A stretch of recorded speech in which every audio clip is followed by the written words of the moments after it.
بسم اللہ الرحمن الرحیم الحمد للہ الواحد الأحد الحکیم الصمد الذي كان من عز صفاته أنه لم يلد ولم يولد وعرفنا بوحدانيته بقوله ولم يكن له كفوا أحد والصلاة والسلام على العبد المؤيد الرسول المسدد المصطفى الأمجد المحمود الأحمد أبي القاسم محمد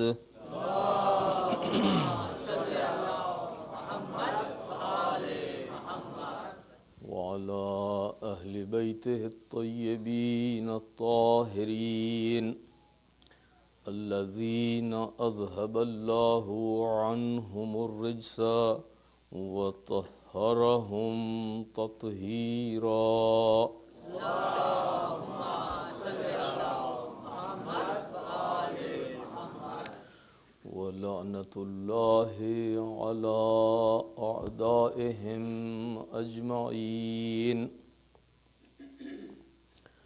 أما بعد فقد قال الله تبارك وتعالى في كتابه المجيد وفرقانه الحميد بسم الله الرحمن الرحيم لا أقسم بهذا البلد وأنت حل بهذا البلد ووالد وما ولد لقد خلقنا الإنسان في كبد صلوات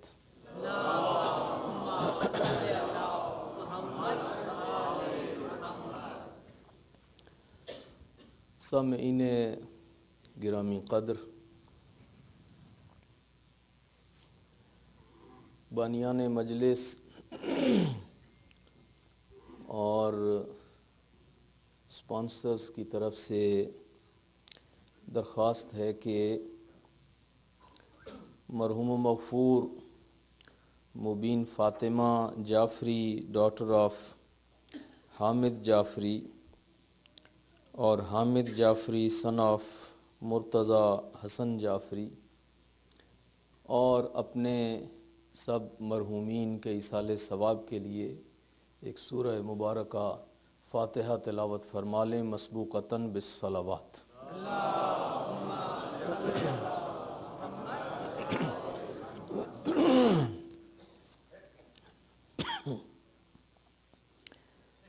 ایک صلوات بآواز بلند پڑھ لیں۔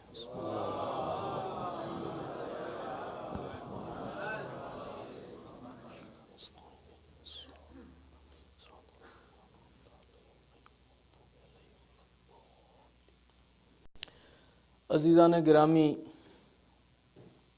سورہ مبارکہ البلد کی پہلی 4 آیتوں کے ضمن و ذیل میں ہماری گفتگو رہی، اور بنیادی طور پہ ہماری گفتگو اس مسئلے سے متعلق رہی کہ یہ دنیا دار الابتلاء اور دار الامتحان ہے۔ انسانی زندگی مسلسل آزمائش کا شکار رہتی ہے، اور انسان اپنی زندگی میں پے ہم ابتلاءات اور امتحانات کا شکار رہتا ہے۔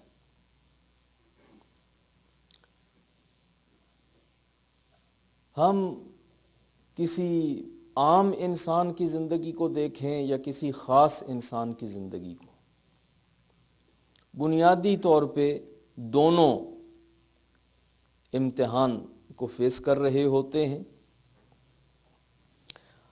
آپ انبیاء کی زندگیوں کو دیکھیں، قرآن مجید میں تذکرے موجود ہیں، حضرت آدم سے لے کے حضرت خاتم تک جن انبیاء کا تذکرہ قرآن مجید میں ہے، سب کی ابتلا، آزمائش، امتحان، زندگی کی سختیاں وہ قرآن مجید میں جا بجا ملتی، اور وہ بغیر کسی مقصد کے ذکر نہیں ہوئیں۔ ہم جانتے ہیں کہ قرآن مجید قصوں اور کہانیوں کی کتاب نہیں ہے، قرآن مجید قصوں اور کہانیوں کی کتاب نہیں ہے، اور تاریخ کی کتاب بھی نہیں ہے کہ ہم کہیں کہ لازمی تھا جب تاریخ تھی، تاریخ کا تذکرہ تھا تو پھر انبیاء کا تذکرہ بھی ہوتا اور ان کی سرگزشت کا تذکرہ بھی ہوتا۔ اب پورا قرآن مجید پڑھ کے دیکھ لیجئے، سورہ فاتحہ سے لے کے سورہ الناس تک کہیں قرآن مجید نے نہیں کہا کہ یہ کتاب تاریخ کی کتاب ہے، اور کہیں بھی قرآن مجید نے یہ نہیں کہا کہ یہ قصوں اور کہانیوں کی کتاب ہے۔ اس میں تاریخ کا ذکر ہے، ہم اس بات کی نفی نہیں کر رہے کہ اس میں تاریخ ذکر نہیں ہوئی، تاریخی سرگزشتیں ہیں، کچھ واقعات و قصص بھی ہیں، لیکن قرآن کا اپنا دعویٰ یہ ہے کہ ذالک الکتاب لا ریب فیہ ھدی للمتقین، یہ کتاب ہدایت ہے۔ یعنی اگر آپ کتاب کا کوئی عنوان چننا چاہیں کہ یہ اس کا ٹاپک کیا ہے، اس کا سبجیکٹ کیا ہے، قرآن کا، مختلف لوگوں نے اس پہ کام کیا ہے، سوچا ہے، لیکن جس چیز پہ کنسنسس ہیں علماء کے، اسکالرز کے، اور جو اتھینٹک رائے ہے اس مسئلے پر، وہ یہ ہے کہ قرآن کا موضوع وہ ہدایت ہے، بنیادی طور پہ قرآن کتاب ہدایت ہے۔ اب اس میں جو تذکرے بھی آئے ہیں، جن لوگوں کا ذکر آیا ہے، مثبت یا منفی، دونوں میں ہدایت کے پہلو موجود ہیں۔ آپ یہ کہہ سکتے ہیں کہ حضرت موسیٰ کا تذکرہ ہو تو ہم سمجھ سکتے ہیں کہ ہمیں ہدایت مل رہی ہے، یہ فرعون کے تذکرے سے ہمیں کیا ہدایت دینا مقصود ہے؟ ہدایت لینے کا طریقہ صرف یہی نہیں ہے کہ آپ اچھوں کی تعریف کریں، بروں کی برائی بیان کرنا بھی سنت الہی ہے۔ اس سے اتنا زیادہ گھبرانے کی ضرورت نہیں ہوا کرتی کہ جہاں پہ اچھوں کی تعریف کرنا سنت الہی ہے، وہاں پہ بروں کی برائی بیان کرنا بھی یہ وتیرہ قرآن ہے اور یہ سنت الہیہ ہے۔ لہٰذا یہ چیزیں کم از کم ہمیں کوئی سمجھانے کی کوشش نہ کرے کہ ہمیں کیا کہنا ہے اور کیا نہیں کہنا ہے۔ یہ ساری چیزیں لوگوں کو ہم ہی نے سکھائی ہیں، اب ہم سے آگے نہ گزرا جائے۔ ایک صلوات پڑھی جائے بآواز بلند۔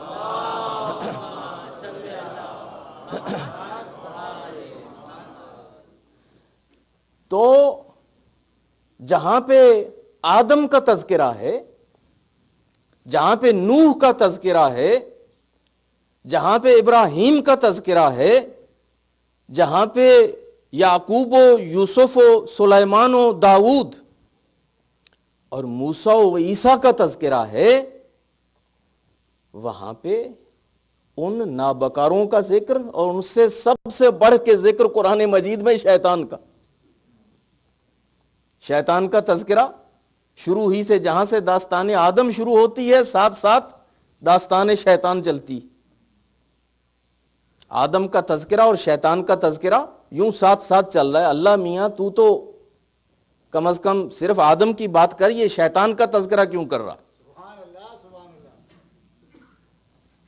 اللہ کو تو بہت کنسٹرکٹیو بات کرنی چاہیے نا, بڑی پازیٹیو. اللہ کو اپنی زبان گندی کرنے کی کیا ضرورت ہے؟ اللہ کو یہ منفی بات کرنا اور منفی تذکرے کی کیا ضرورت ہے؟ اللہ تو وہ ہائر اور مورل جو روڈ ہے اس پہ رہے, آدم کا ذکر کرے, تعریف کرے, آدم کے جتنے فضائل مرضی بیان کر لے, مگر شیطان کی برائی کیوں بیان کر رہا ہے؟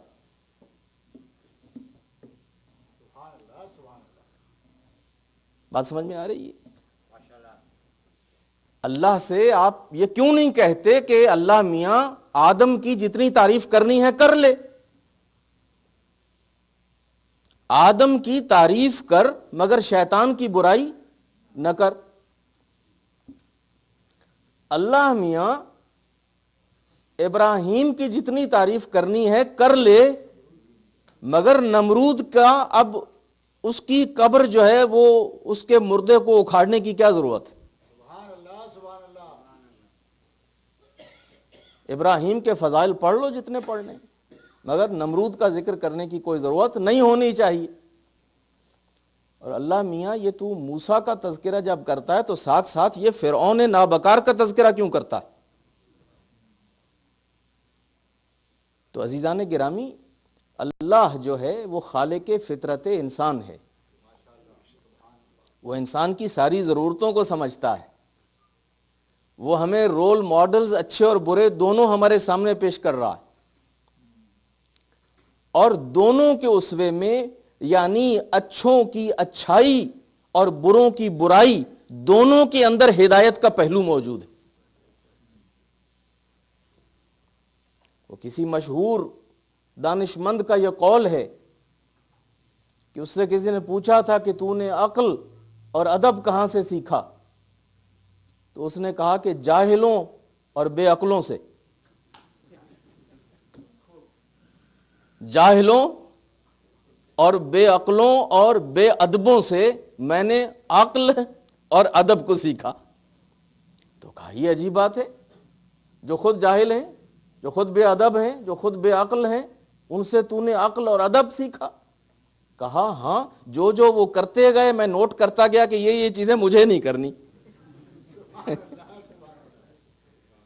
جو ان کی حرکت مجھے ناپسند آئی اور میں نے دیکھا کہ یہ بڑی اگلی ہے, یہ بڑی زشت ہے, یہ بڑی بری ہے, یہ انسان کو اچھا نہیں لگتا یہ کرنا, میں نے ان چیزوں پہ خط کھینچتا چلا گیا اور تہیہ کرتا چلا گیا اور فیصلہ کرتا چلا گیا کہ کم از کم یہ چیزیں میں نے نہیں کرنی. تو عزیزان گرامی, ہدایت جو ہے وہ صرف اچھے تذکروں سے نہیں ملتی, وہ برے تذکروں سے بھی ہدایت ملتی ہے. یہ لینے والے کا اپنا ظرف ہوتا ہے کہ وہ لینا کیا چاہتا ہے, وہ صرف اس سے محظوظ ہونا چاہتا ہے یا جو بٹوین دا لائن میسج ہے وہ اس کو سیکھنا چاہتا ہے. ایک صلوات پڑھیے بابا سے.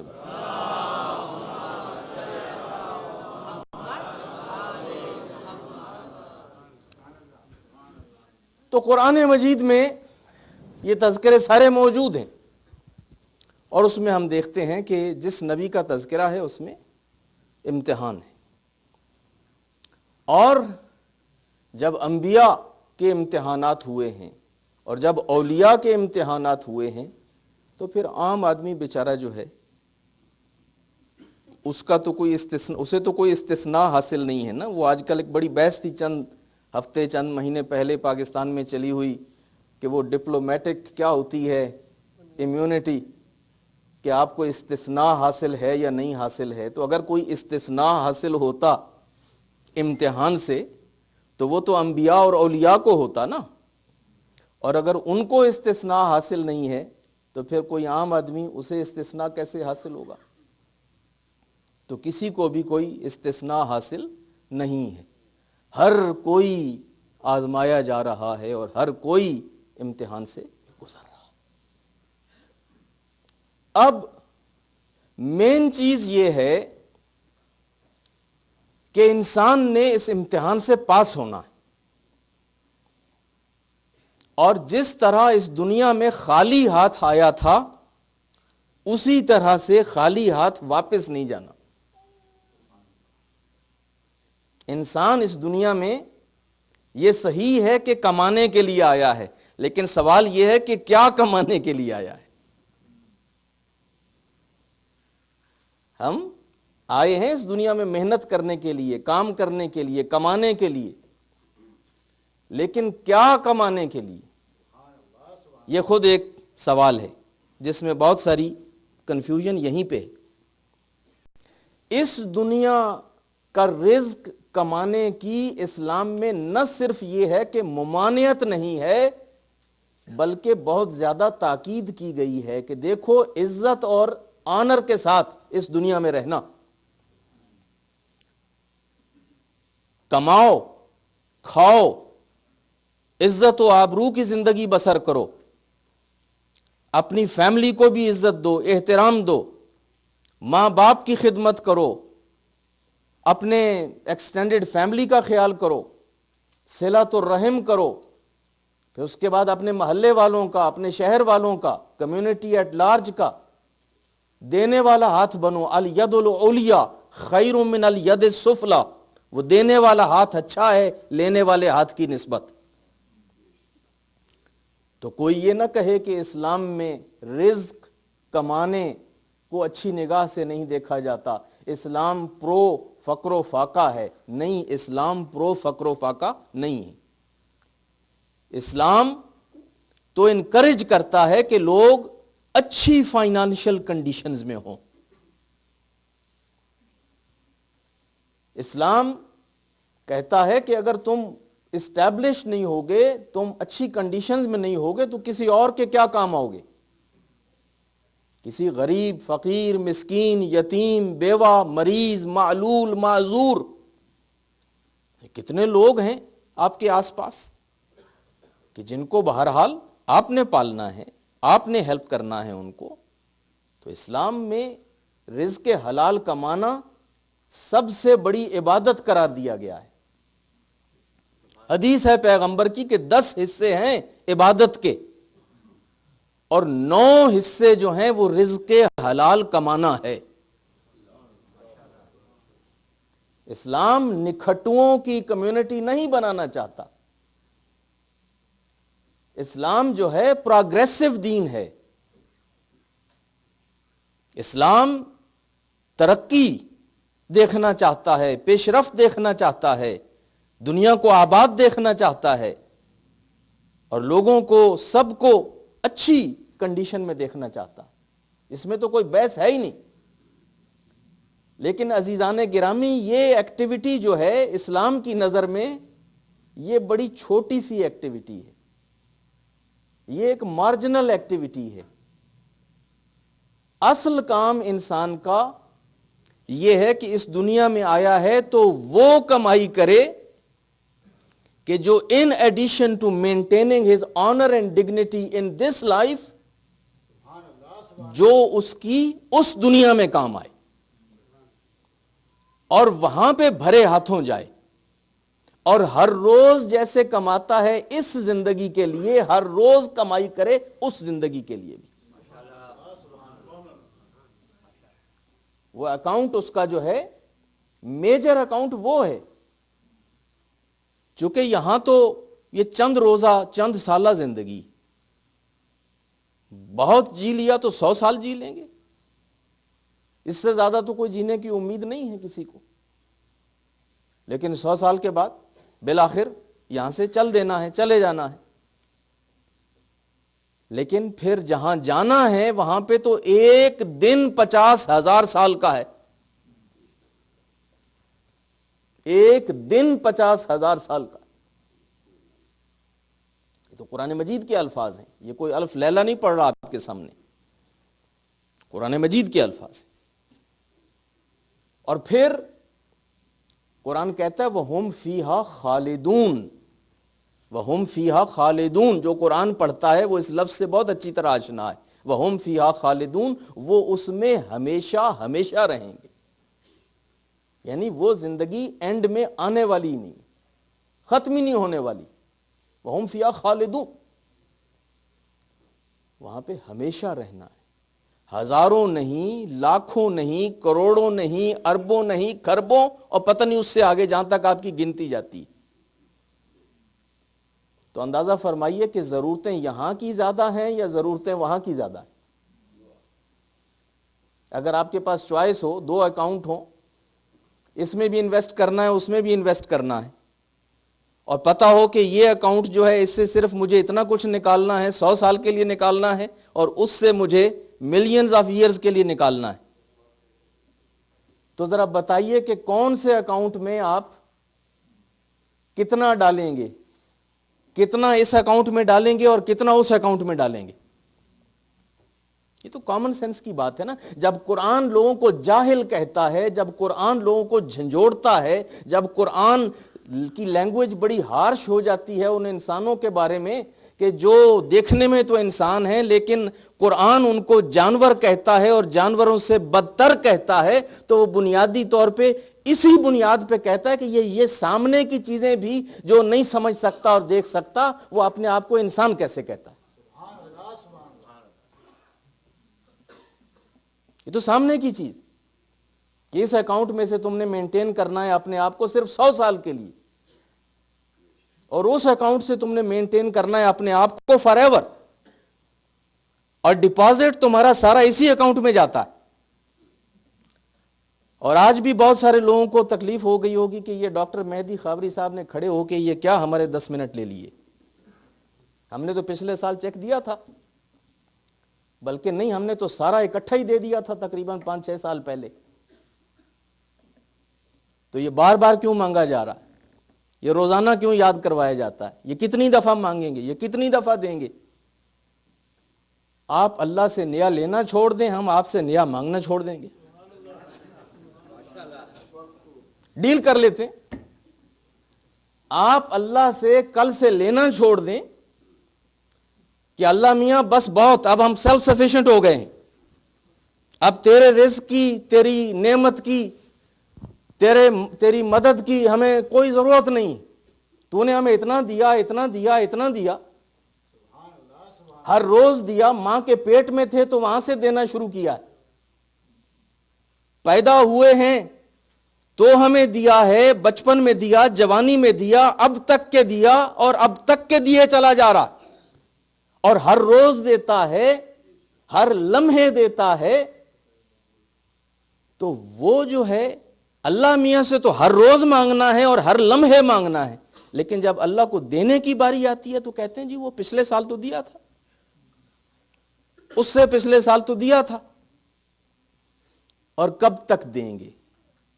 تو بہرحال میں اس موضوع پہ نہیں جا رہا، صرف میرا ایک جملہ معترضہ تھا، میں نے کہا میں کم از کم تھوڑا سا ٹچ کر دوں اس کو. لیکن بہرحال بات یہ ہے کہ یہ ہے حضرت انسان کہ لینے پہ آتا ہے تو کہیں بس نہیں ہے. قرآن کہتا ہے حل من مزید، حل من مزید، حل من مزید، اور چاہیے، اور چاہیے، اور چاہیے. لیکن جب دینے کی باری آئے تو پھر جو ہے بڑا تھوڑ دلا ہے. ہم نے کل قرآن کی آیت آپ کے سامنے پڑھی، وَكَانَ الْإِنسَانُ قَتُورًا، یہ آیت نمبر 100 ہے سورہ بنی اسرائیل کی، کہ انسان بڑا تھوڑ دلا ہے، انسان بڑا بخیل ہے، انسان بڑا مائزر ہے، لینے کو جی چاہتا ہے، دینے کو نہیں چاہتا. تو عزیزان گرامی، اس دنیا میں ہمارا جو مین ٹارگٹ ہے وہ یہ ہے کہ ہم جب آئے ہیں اور یہاں پہ رہ رہے ہیں تو اس دنیا سے ہم بھرے ہاتھوں جائیں، اور جب وہاں جائیں تو اتنی انویسٹمنٹ کر چکے ہوں کہ پھر ہمیں جانے کی کوئی پریشانی نہ ہو، جب بلاوا آ جائے اسی وقت جو ہے وہ جانے کے لیے تیار ہیں. ایک شخص آیا تھا، یہ مختلف معصومین کے ساتھ یہ واقعہ منسوب ہے امام حسن مجتبی علیہ الصلوۃ والسلام کی خدمت میں، اور اسے سوال کیا تھا، یا ابن رسول اللہ، یہ ذرا بتائیے کہ یہ موت سے ہمیں ڈر کیوں لگتا ہے، موت سے وحشت کیوں ہوتی ہے؟ حالانکہ ہم قرآن پڑھتے ہیں تو موت تو کسی بری چیز کا نام نہیں ہے، گھر جانے کا نام ہے، اور پیغمبر کی حدیثیں بھی یہی کہتی ہیں کہ موت مومن کے لیے تحفہ ہے، گفٹ ہے. اور موت کے بعد جو ہے جو کچھ بیان کیا جاتا ہے وہ تو اتنا اچھا ہے، لیکن مرنے کو دل نہیں چاہتا اور بڑی وحشت ہوتی ہے موت کا سوچ کے. تو مولا نے اس سے سوال کیا کہ تو یہ بتا کہ تیری انویسٹمنٹ جو ہے ساری کی ساری وہ یہیں کے لیے ہے یا کچھ آگے کے لیے بھی ہے؟ تو خیر پھر مولا نے اس کو تفصیل بتائی. پوچھا، اس نے ظاہراً یہی بتایا کہ اس کی تو ساری توجہ یہیں کے کام دھندے نہیں ختم ہوتے، وہ آگے کا کیا سوچے. تو مولا نے کہا کہ اصل وجہ یہ ہے کہ تم نے آخرت، وہ اگلا گھر جو ہے نا وہ آباد نہیں کیا، تم نے صرف اسی گھر کو آباد کیا ہے. اسی میں پھول کیاریاں لگائی ہیں، اسی میں کمکمے لگائے ہیں، اسی میں فانوس لگائے ہیں، اسی کو سجایا ہے، اسی کو بنایا ہے، اسی میں ساری کنوینئنس پیدا کی ہے، اسی میں ساری کمفرٹ پیدا کی ہے. تو اتنا آباد گھر چھوڑ کے اگر انسان کو ایک ایسے گھر میں جانا جائے پڑے کہ جس کو انسان نے کبھی مڑ کے دیکھا بھی نہ ہو، اب پتہ نہیں وہاں کتنے جھاڑ جھنکاڑ، کتنے جانور، کتنے کیڑے مکوڑے، سانپ بچھو، اور پتہ نہیں کیا کیا وہاں پہ صورتحال پیدا ہوئی ہے، اندر داخل ہونے کا کوئی راستہ بھی ہے یا نہیں. تو اس گھر میں جانے کا کس کو جی چاہتا ہے؟ انسان اسی گھر میں جانا چاہتا ہے کہ جو آباد ہے، جس میں جائے تو ہر چیز تیار ہے، پانی کا کنیکشن موجود ہے، گیس کا موجود ہے، بجلی موجود ہے، فرنیچر لگا ہوا ہے، بالکل ٹھیک ہے، سردیوں میں ٹھنڈا، گرمیوں میں گرم، تیار. تو پھر اس میں جانے کے لیے کوئی انسان کو پریشانی نہیں ہوتی. لہذا پھر امام مجتبی ہی کا ہے، وہ کہتے ہیں کہ اگر تمہیں کوئی ضرورت مند مل جائے نا اور وہ تم سے کوئی مانگ لے کچھ تھوڑا بہت، تو اس کو دے دیا کرو، اس لیے کہ وہ بیچارہ جو ہے، اس کو یوں سمجھو کہ وہ کیریئر ہے تمہارے لیے، وہ آج تم اس کی پشت پہ لاد رہے ہو، یہ تمہارا کیریئر ہے. قیامت کے دن جب حساب کتاب ہوگا تو یہ جتنے لوگوں کو تم نے جو کچھ ادھر ادھر دیا دلایا ہوگا نا، یہ سارے لا کے وہاں پہ ڈیلیور کر دیں گے تمہیں، اور تم اکیلے اپنی پشت پہ کتنا اٹھا کے لے جا سکتے ہو؟ تم اکیلے اپنی پشت پہ کتنا اٹھا کے لے جا سکتے ہو؟ یہ جتنی بھی اپرچونٹیز ہیں، یہ جتنے بھی مواقع ہیں، جتنے لوگ ہیں ادھر ادھر، جو مانگتا ہے کچھ نہ کچھ اس کو دو.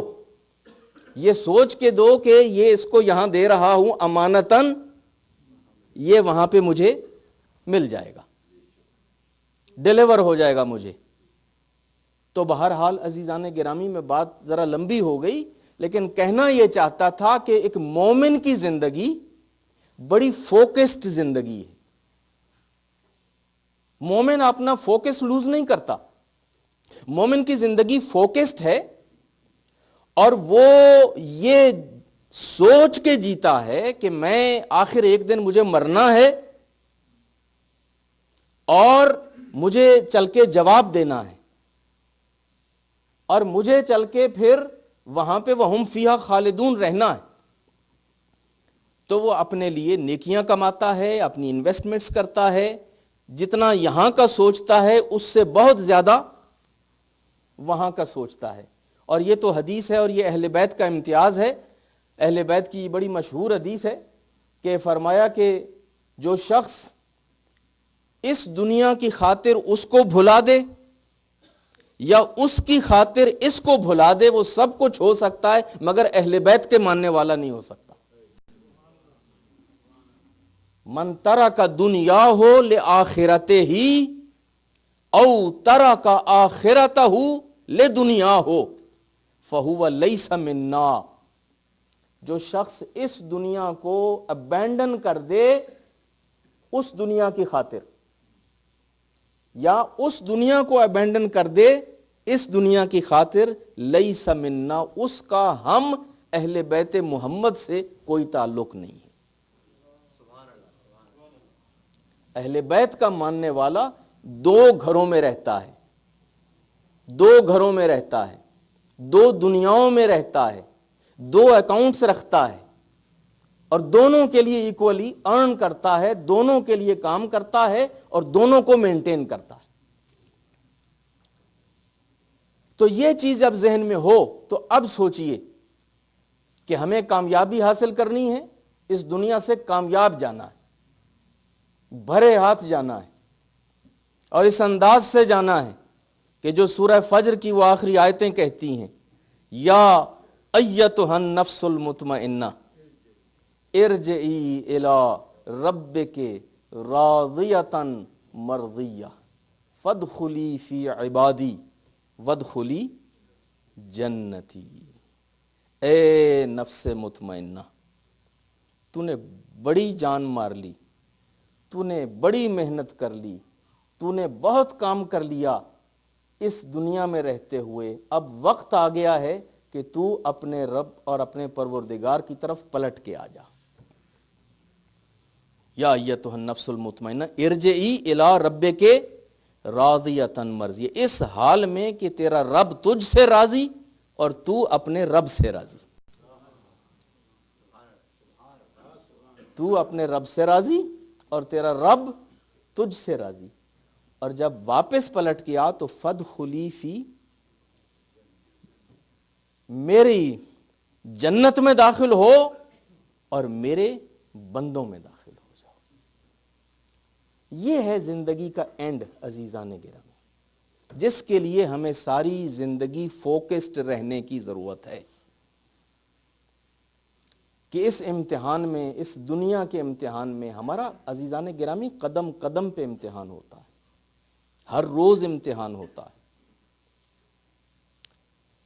اور اس سے میں نے جیسے پہلے کہا، اس سے آپ وہ تو میں نے تفنناً یہ بیت العلم کا وہ ایک اشارہ کر دیا.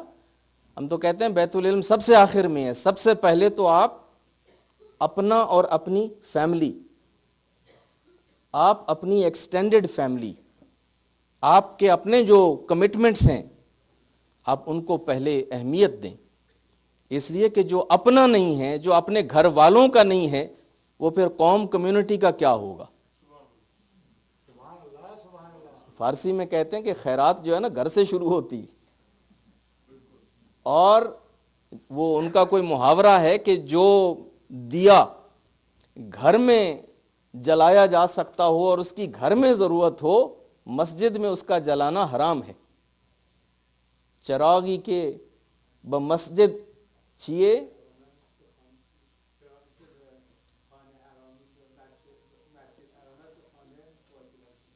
چراغی کے بخانے رواست بمسجد حرام است. ایک صلوات پڑھیے بابا سے بلا.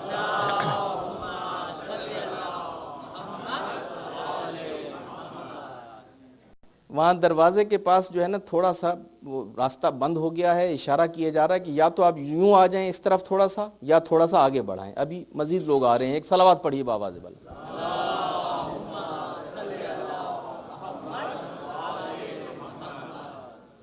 تو بہرحال پہلے آپ خود ہیں، آپ کی اپنی ضروریات ہیں، آپ کی فیملی ہے، آپ کی ایکسٹینڈڈ فیملی ہے، آپ کے رشتہ دار ہیں، آپ کی اور کمٹمنٹس ہیں، اور پھر ساتھ ساتھ جو ہے یہ کمٹمنٹ بھی ہے اللہ کا گھر، مولا کا گھر، اور جو پوری کمیونٹی اور پوری قوم کا گھر ہے. تو اس کے لیے ہم کریں کیا؟ فوکسڈ رہنے کی ضرورت ہے، امتحان پاس کرنا ہے. میں نے کل کی مجلس میں اشارہ کیا تھا، اس کو دہراؤں گا نہیں. قرآن مجید سے میں نے آپ کے سامنے 5 آیتیں پیش کی تھیں جن میں انسان کو اس کی کمزوریوں سے مطلع کیا گیا تھا کہ یہ ہیں انسان کی کمزوریاں، اور کوشش کرنی چاہیے کہ انسان ان کمزوریوں کو دور کرے. اب اس کا تذکرہ آج نہیں کروں گا. آج تذکرہ اس بات کا ہے کہ اب انسان کے اندر وہ سٹرینتھس کون سی ہونی چاہیے، انسان کے اندر وہ استعداد کون سی ہونی چاہیے، وہ صلاحیت کون سی انسان کو اپنے اندر پیدا کرنی چاہیے کہ جس سے انسان اس زندگی کے امتحان سے سربلند اور سرخرو جو ہے وہ باہر آئے. مجھے مختصر سی گفتگو کرنی ہے چونکہ پھر اس کے بعد مصائب ہیں، اور آج کی رات کے بہت مفصل مصائب۔ رونے آئے ہیں آپ اور پرسہ دینے آئے ہیں پیغمبر اور پیغمبر کی اولاد کو، اور آج کی رات یہ وہ رات ہے جس کے بارے میں آپ کے چھٹے امام نے کہا تھا کہ یہ قیامت کی رات تھی اہل بیت کے لیے۔ یہ رات، یہ دن کون سا ہے؟ الذی حوسر فیہ الحسین، یہ وہ رات تھی جس میں فرزند زہرا کا ہر طرف سے محاصرہ کر لیا گیا تھا۔ یہ وہ رات ہے جس میں حسین اور اہل بیت حسین کو ہر طرف سے گھیر لیا گیا تھا۔ اور یہ رات، یہ ایک اکیلی رات جو ہے، یہ بہت بھاری رات ہے۔ میں اس کا تذکرہ کروں گا آپ کے سامنے، روئیں گے، مل کے روئیں گے اور جی بھر کے روئیں گے، آئے ہی رونے کے لیے۔ لیکن اس سے پہلے ذرا یہ تھوڑی سی گفتگو، چونکہ حسین ہمارے معلم ہیں، حسین ہمارے رہنما ہیں، حسین ہمارے ہادی ہیں۔ ہم حسین کی مجالس میں آتے ہیں ہدایت لینے کے لیے، سبق سیکھنے کے لیے۔ اس حسین کے مدرسے میں، اس حسین کی دانشگاہ میں ہم آتے ہیں کہ ہم کچھ سیکھ کے جائیں۔ تو اس دنیا کے امتحان کو پاس کرنے کے لیے، بلکہ دین و دنیا دونوں کے امتحان کو پاس کرنے کے لیے سب سے پہلے جس چیز کی ضرورت ہے وہ ہے علم۔ علم، علم بنیادی ضرورت اور پہلی ضرورت ہے امتحان پاس کرنے کے لیے۔ آپ دنیا کا امتحان بھی اسکول میں کیسے آپ امتحان پاس کریں گے اگر آپ کے پاس علم نہیں ہوگا؟ پرچہ ٹیسٹ پاس کر لیں گے اگر توجہ سے استاد سے سیکھا نہیں ہے، یاد نہیں کیا ہے، ہوم ورک نہیں کیا ہے، پریکٹس نہیں کی ہے، علم نہیں ہے، نالج نہیں ہے اس سبجیکٹ کا، تو بتائیے ٹیسٹ پاس کر لیں گے؟ نہیں کریں گے نا۔ علم شرط ہے اور علم بنیادی ضرورت ہے۔ یہی وجہ ہے کہ اللہ نے جب پہلے انسان کو زمین پر بھیجا، زمین پہ بعد میں بھیجا، وَعَلَّمَ آدَمَ الْأَسْمَاءَ كُلَّهَا، آدم کو علم پہلے دیا۔ پہلے آدم کو علم دیا، آدم کو عالم بنایا، اور پھر آدم کو اس میدان امتحان میں اتارا۔ اور علم سے انسان کو اچھے اور برے میں فرق معلوم ہوتا ہے، علم سے انسان کو اپنی ڈیوٹیز کا پتہ چلتا ہے، علم سے انسان کو حلال اور حرام کا پتہ چلتا ہے، علم سے انسان کو خوب و بد میں امتیاز آتا ہے، علم سے انسان کی شخصیت میں ایک نکھار پیدا ہوتا ہے، انسان میں شائستگی پیدا ہوتی ہے، تہذیب پیدا ہوتی ہے، انسان متمدن ہوتا ہے، انسان با اصول ہوتا ہے، انسان با اخلاق ہوتا ہے، انسان با مروت ہوتا ہے۔ یہ سب برکتیں کس چیز کی ہیں؟ علم کی۔ یہی وجہ ہے کہ انبیاء بھیجے اور پھر اس کے بعد اولیاء بھیجے اور ائمہ اہل بیت بھیجے اور وحی نازل کی اور آسمانی کتابیں، اور اسلام میں علم کا آئیکن کون ہے؟ اسلام میں علم کا مظہر اور آئیکن کون ہے؟ یہ سارے ہیں، میں عرض کرتا ہوں۔ پہلا آئیکن، پہلا علم کا آئیکن اور پہلا سرچشمہ اسلام میں علم کا کیا ہے؟ وہ اللہ کی اپنی اتاری ہوئی کتاب ہے۔ لا رطب ولا یابس الا فی کتاب، وہ اللہ کی کتاب ہے، قرآن ہے۔ خیرکم من تعلم القرآن وعلمہ، سب سے اچھا تم میں وہ ہے جو قرآن سیکھے اور پھر دوسروں کو قرآن سکھائے۔ قرآن سمبل ہے اور آئیکن ہے اور بنیادی سرچشمہ ہے علم کا۔ میں اس کے اوپر ایک پوری تقریر کر چکا ہوں، اب تفصیل میں نہیں جا رہا، لیکن چونکہ شب عاشور کی مجلس یہ ایسی مجلس ہوتی ہے جس میں ہمیں ہر چیز دوبارہ اب اس کو سمیٹنا ہے، تو میں اشارے کرتا ہوا آگے بڑھ رہا ہوں. عزیزان گرامی، آپ کے چھٹے امام جعفر صادق علیہ الصلوۃ والسلام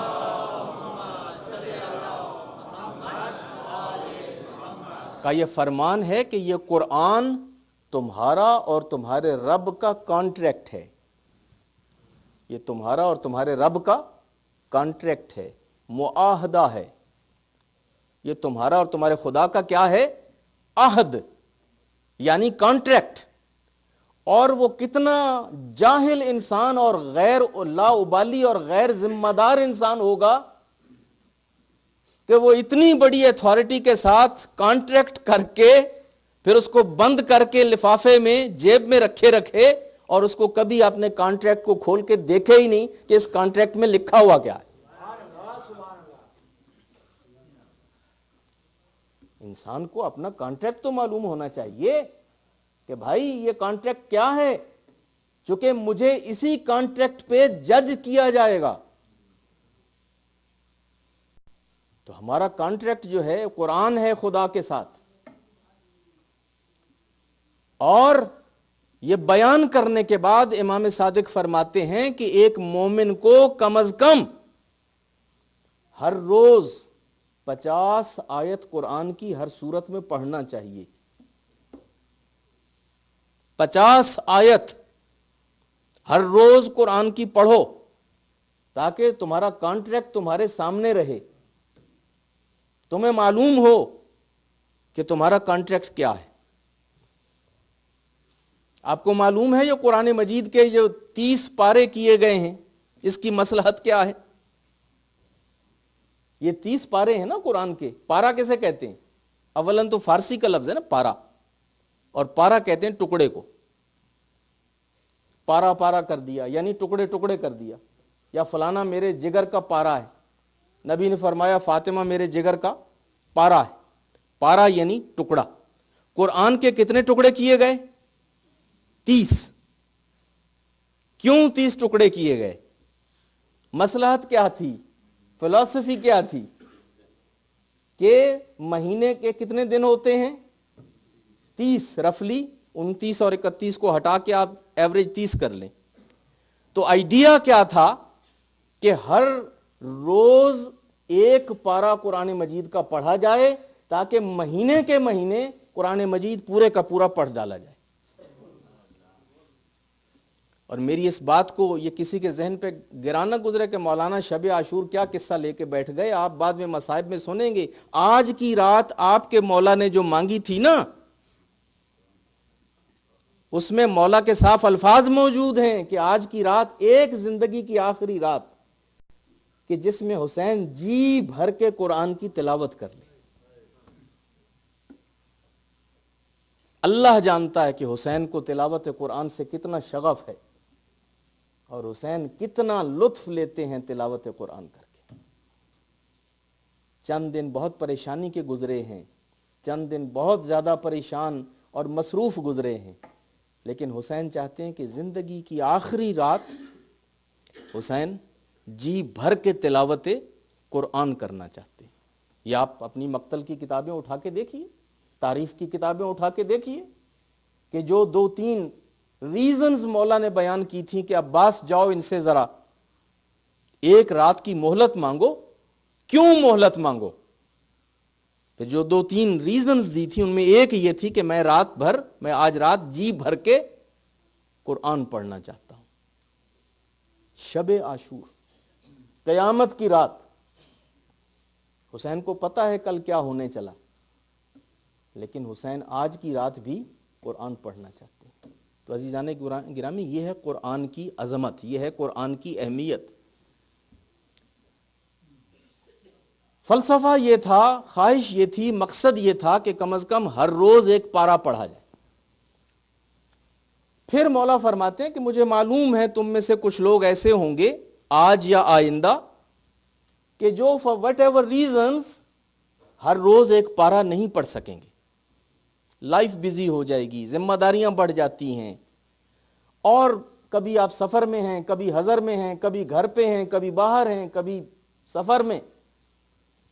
تو مولا فرماتے ہیں کہ کیا تم میں کوئی اتنا مصروف آدمی بھی ہے کہ جو سونے سے پہلے 10 آیتیں قرآن مجید کی نہ پڑھ سکے، 10 آیتیں قرآن مجید کی، یعنی منیمم نمبر جو ہمیں امام صادق نے دیا ہے، صادق آل محمد نے جو ہمیں منیمم نمبر دیا ہے تلاوت قرآن کے لیے روزانہ، وہ کتنی آیتیں ہیں؟ 10 آیتیں۔ اب مجھے اپنے دل پہ ہاتھ رکھ کے بتاؤ، اللہ کو حاضر و ناظر رکھ کے بتاؤ، کیا یہ ایسا چیلنج ہے؟ کیا یہ اتنی بھاری ڈیوٹی ہے؟ کیا امام صادق ہم سے اتنا بڑا کام مانگ رہے ہیں؟ دل کو ذرا حاضر و ناظر رکھ کے، اللہ کو دل پہ ہاتھ رکھ کے مجھے بتاؤ کہ کیا اگر ہم پڑھنا چاہیں تو 10 آیتیں ٹو مچ ہیں، نہیں پڑھ سکتے؟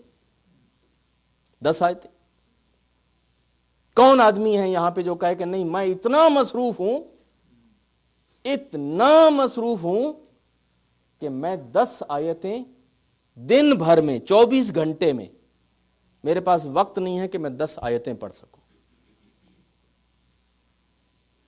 اور عزیزان گرامی، جو عربی میں نہیں پڑھ سکتے وہ انگریزی میں پڑھ لیں، جو انگریزی میں نہیں پڑھ سکتے وہ اردو میں پڑھ لیں، جو اردو میں نہیں پڑھ سکتے وہ فارسی میں پڑھ لیں، جن کی اپنی زبان عربی میں ہے وہ عربی میں پڑھیں، اپنی زبان میں پڑھ لیں 10 آیتیں۔ لیکن جو آدمی روزانہ 10 آیت بھی نہیں پڑھتا یا نہیں پڑھ سکتا، وہ اس لیے نہیں پڑھ رہا کہ اس کے پاس وقت نہیں ہے، اصل میں اس کی نظر میں اس کی اہمیت نہیں ہے، وہ اس کو اہم نہیں سمجھتا۔ اور میں یہ جملہ جس شہر میں بھی جاتا ہوں اور جہاں بھی جاتا ہوں، ہر سال محرم میں یہ کہا کرتا ہوں، چونکہ مجھے یہ شکایت آیا کرتی ہے، میرے آڈینس کہتے ہیں کہ مولانا فائزی دوسرے مولانا لوگوں کی مجلس سنیں، وہ جنت کا ٹکٹ ہمارے ہاتھ میں پکڑا کے خوش خش ہمیں جو ہے بھیجتے ہیں، ہم گھر جاتے ہیں دوڑتے ہوئے خوش، جنت ہے ہی ہماری، اور جناب جنت میں ہم جا رہے ہیں، سیدھے یہاں سے مجلس سے نکلیں گے سیدھے جنت میں جائیں گے۔ اور آپ کی مجلس سننے آتے ہیں تو انسان گلٹی ہو کے جاتا ہے، آپ کی مجلس سننے آتے ہیں تو جب انسان جاتا ہے تو دل بوجھل ہوتا اور انسان اپنے آپ کو کوس رہا ہوتا اور گلٹ محسوس ہوتی ہے۔ Why do you make people guilty? یہ صرف آپ میں سے کسی نے نہیں کہا، یہ مجھے ہر سال جہاں جاتا ہوں کہا جاتا ہے۔ میرا جواب کیا ہوتا ہے؟ میں کہتا ہوں میرے بھائی میری بہن، تم ایک کام کر لو، اگر تم ہر روز قرآن مجید کا 1 صفحہ پڑھنا شروع کر دو تو الحمدللہ یہی فیلنگ جو ہے ہر روز تمہیں خود قرآن دے گا، میرے کہنے کی ضرورت نہیں ہوگی۔ ایک صلوات پڑھیے بابا جی۔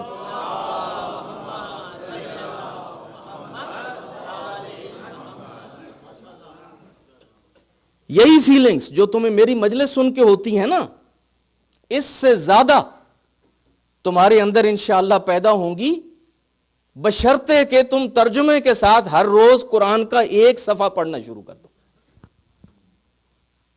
لیکن پرابلم یہ ہے کہ تم قرآن تو کھولتے نہیں،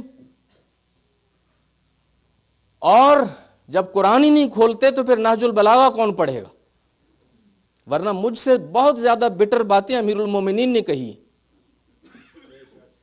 میں کون ہوں اور کیا ہوں، لیکن اس کا بھی کسی نے جواب دے دیا تھا مجھے ابھی چند مہینے پہلے، جب کسی نے کہا مولانا آپ ایسی باتیں کیوں کرتے ہیں؟ میں نے کہا یار ذرا نہج البلاغہ کھول کے دیکھ لو، تو بڑا انہوں نے مجھے خوبصورت جواب دیا، انہوں نے کہا وہ مولا تھے، آپ مولانا ہیں۔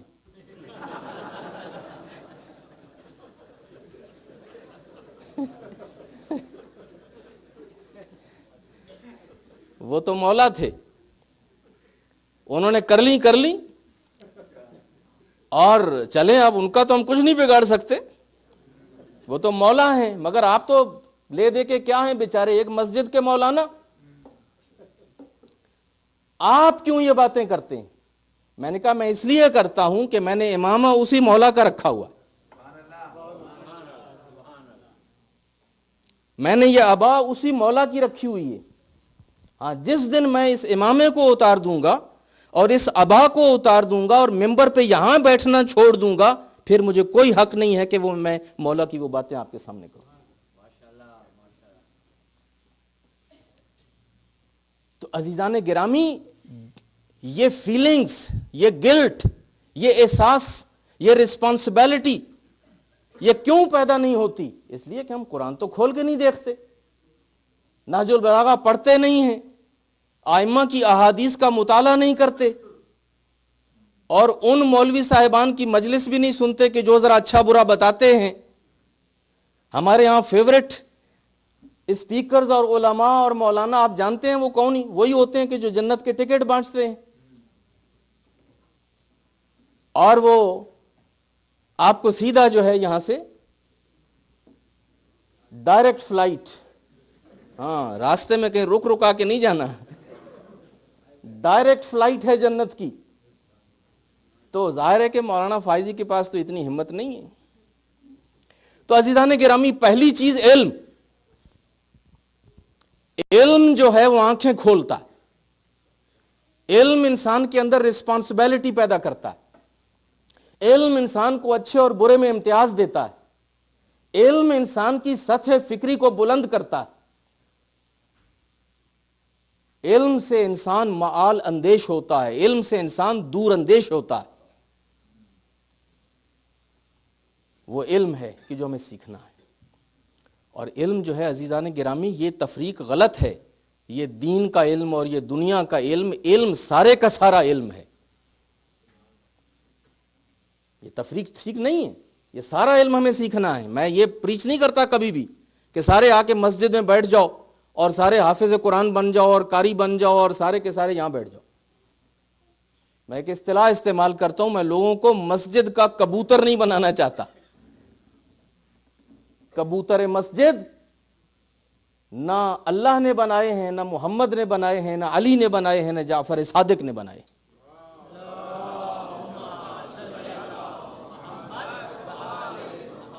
مسجد میں آؤ، نماز پڑھو، علم سیکھو، ہینگ اراؤنڈ، ملو جلو، سوشلائز کرو، حال چال پوچھو، اور پھر اس کے بعد فوراً کام پہ جاؤ واپس۔ اور بہتر ہے کہ کام ہی سے آؤ، جیسے کہ سورہ جمعہ کہتی ہے۔ قرآن کی آیت پڑھیے، یا ایھا الذین آمنوا اذا نودی للصلاۃ من یوم الجمعہ فاسعوا الی ذکر اللہ وذروا البیع۔ اے اہل ایمان، جب جمعہ کی نماز کے لیے آذان کہی جائے تو قرآن نہیں کہتا کہ بستر لپیٹ دو، قرآن کے الفاظ یہ نہیں ہیں کہ بستر لپیٹ دو، قرآن یہ نہیں کہتا کہ کاؤچ سے اٹھو، قرآن نہیں یہ کہتا کہ اب ٹی وی بند کر دو۔ اب قرآن کیا کہتا ہے کہ اب خرید و فروش، بزنس بند کر دو، بزنس بند کر دو، اور اب جمعہ کی نماز پڑھنے کے لیے آؤ۔ اپلائیڈ میسج کیا ہے یہاں پر؟ قرآن مسلمان کو کہاں دیکھنا چاہتا ہے؟ قرآن مومن کو کہاں دیکھنا چاہتا ہے؟ قرآن مومن کو بزنس میں دیکھنا چاہتا ہے، بزنس میں دیکھنا چاہتا ہے۔ قرآن نہیں کہہ رہا کہ آپ اپنے بیسمنٹ سے نکلو اور جمعہ میں آ جاؤ، قرآن نہیں کہتا کہ آپ اپنے کاؤچ سے اٹھو اور نماز جمعہ میں آ جاؤ۔ قرآن تو یہ کہتا ہے کہ اپنی دکان بند کرو، اپنا کلینک بند کرو، اپنا بزنس بند کرو، اپنا وہاں سے چھٹی کرو، تم کام کے آدمی ہو۔ اور پھر اس کے بعد قرآن یہی کہتا ہے کہ جب یہ نماز جمعہ ختم ہو تو پھر دوبارہ جاؤ اور اللہ کا فضل سمیٹو۔ اور قرآن مجید میں فضل سے مراد یہاں پہ رزق، روزی ہے، اپرچونٹی ہے۔ نماز ختم ہو جائے تو پھر پھیل جاؤ اور اللہ کا دیا ہوا جو رزق ہے اور جو فضل ہے اور جو اپرچونٹی ہے پھیلی ہوئی، اس کو جا کے سمیٹو۔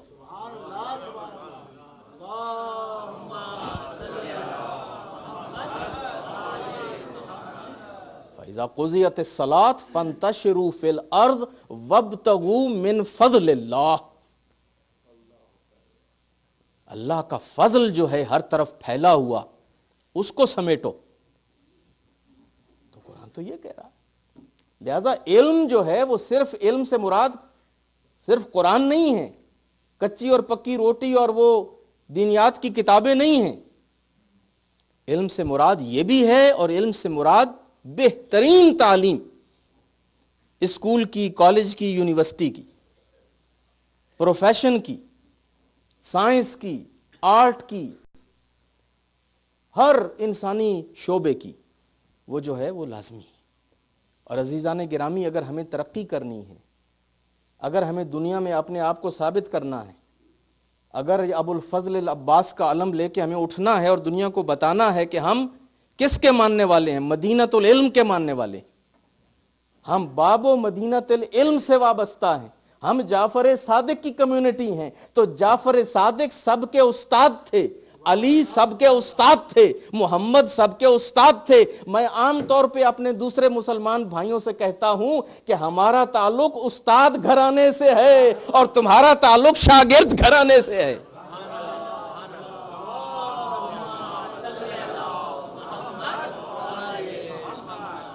یہ ہماری مدرسے کی اصطلاح ہے۔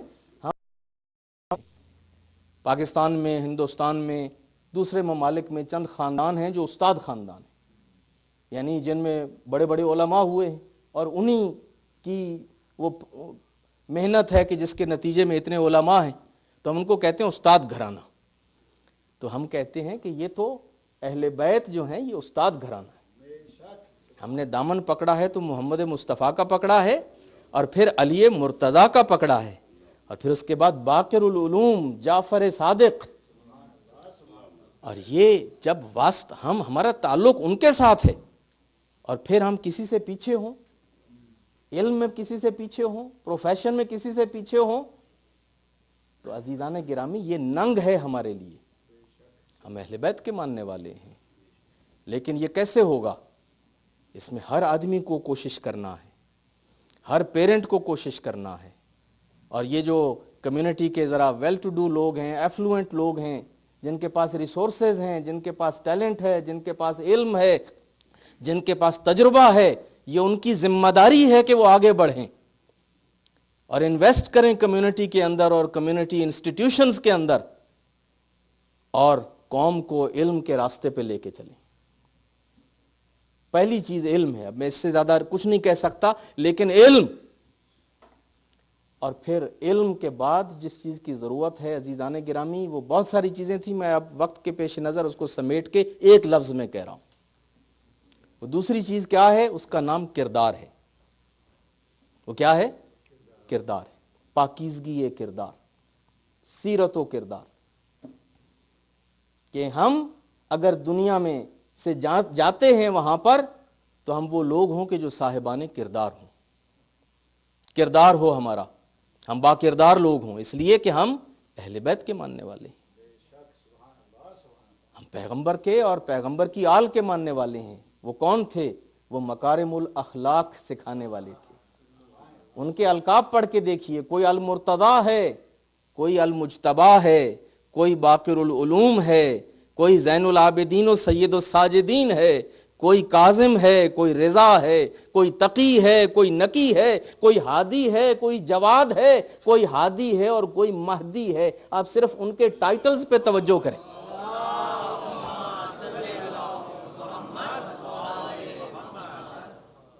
ہمارا واسطہ کن لوگوں سے، ہمارا تعلق، ہم نے دامن کس کا پکڑ کے رکھا ہے؟ اہل بیت عصمت و طہارت، اہل بیت عصمت و طہارت۔ کردار سازی کی ضرورت ہے کہ ہم اپنا کردار، ہم خود صاحب کردار بنیں، اپنی اولاد کو صاحب کردار بنائیں، پھر اس کے بعد اپنی کمیونٹی کو صاحب کردار بنائیں۔ اور عزیزان گرامی، یہ صرف وش کرنے سے کردار نہیں بنتا، یہ بڑا ہارڈ ورک ہے، اس کی بڑی محنت کرنی پڑتی ہے۔ با کردار بننے کے لیے سب سے پہلے خود بننا پڑتا ہے، سب سے پہلے خود بننا پڑتا ہے۔ اور اگر ماں اور باپ دونوں عہد کر لیں کہ ہم با کردار ہوں گے اور وہ صحیح طریقے سے با کردار بن کے گھر میں زندگی بسر کریں اور بچوں کی تربیت کریں، تو پھر کوئی وجہ نہیں ہے کہ اولاد با کردار نہ ہو۔ لیکن ہوتا کیا ہے عام طور پر کہ ہم کہتے ہیں ہماری تو گزر گئی ہے، جیسی کیسی بھی گزر گئی ہے۔ بچوں کو سمجھاتے ہیں بھائی ہماری طرف مت دیکھو۔ بھائی آپ ماں باپ ہوتے ہوئے جب بچوں کو کہیں گے ہماری طرف مت دیکھو، آپ کے کہنے سے تھوڑی ہے، وہ کہے گا جب آپ میرے پیرنٹس ہیں بھائی، اور اگر آپ کی گزر گئی ہے تو ہماری بھی گزر جائے گی۔ تو کئی دفعہ جب لوگ آ کے ہم سے پوچھتے ہیں مولانا بتائیں، ہمارے بچے ہم چاہتے ہیں بڑے اچھے بن جائیں، بڑے اچھے ہو جائیں، کوئی طریقہ بتائیں۔ ان کو یہی طریقہ بتاتے ہیں کہ آج جتنے اچھے بچے آپ بنانا چاہتے ہیں اتنے اچھے بچے پہلے آپ خود بن جائیں. جتنے اچھے بچے آپ اپنے بنانا چاہتے ہیں اتنے اچھے بچے پہلے خود بن جائیں. اور اگر یہ بڑے بچے اچھے ہوں تو چھوٹے بچے وہ عام طور پہ اچھے ہی ہوتے ہیں. اور یہ لاجک بھی میں نہیں مانتا. یہ جو کہا جاتا ہے کہ جناب یہ یوتھ یوتھ یوتھ یوتھ جو ہے ہر وقت اس کی رٹ لگی رہتی ہے کہ یوتھ کو ٹھیک کریں, یوتھ کی فکر کریں, اور بڑے تو بڑوں کی اب گزر گئی. میں نے آج تک چیلنج کر رکھا اور کبھی کسی نے مجھے آ کے جواب نہیں دیا. میں نے کہا اللہ نے 1,24,000 پیغمبر بھیجے تھے, اور مجھے کوئی آ کے بتائے کہ ان میں سے کون سا ایک نبی ہے جو اللہ نے یوتھ کے لیے بھیجا ہو. تم مجھ سے کہتے ہو یوتھ کے لیے مولانا لاؤ. میں کہتا ہوں کہ اللہ نے 1,24,000 نبی بھیجے, اور ان میں سے کوئی ایک نبی جو ہے وہ آیا ہو اور اس نے کہا جی میں تو بچوں کا نبی ہوں, میں تو یوتھ کا نبی ہوں. جو نبی آیا ہے وہ سفید سر اور سفید داڑھی والوں کے پیچھے گیا ہے, ٹرینڈ سیٹرز کے پیچھے, اوپینین میکرز کے پیچھے, جن کا انفلوئنس ہوتا ہے کمیونٹی میں, جن کا انفلوئنس ہوتا ہے فیملی میں. حضرت موسیٰ آئے تو آتے ہی کس کے پاس گئے تھے؟ سب سے پہلے کس کے پاس گئے تھے؟ قرآن مجید میں ہے بھائی, سورہ طٰہٰ میں ہے. موسیٰ جاؤ کس کے پاس؟ فرعون کے پاس. سب سے پہلی ڈیوٹی کس کے پاس جانا ہے؟ فرعون کے پاس جانا ہے. حضرت ابراہیم کس کے پاس جائیں؟ کس کو ٹھیک کریں؟ کسی بچے کو, کسی یوتھ کو نہیں, نمرود کے پاس جاؤ. محمد مصطفیٰ آئے, سب سے پہلے کس کے پاس گئے؟ انہی ٹرائبل چیفز کے پیچھے. ایک صلوات پڑھی بابا کے بعد.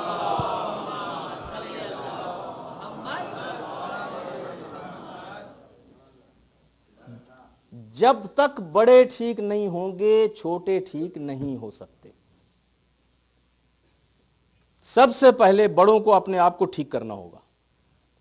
بڑے رہنما ہیں, بڑے معلم ہیں, بڑے رول ماڈلز ہیں, بڑے انسپیریشن ہیں, بڑے گائیڈز ہیں, بڑے رول ماڈلز ہیں. وہ ٹھیک ہوں گے تو پھر بچے بھی ان کے پیچھے پیچھے ان کو فالو کریں.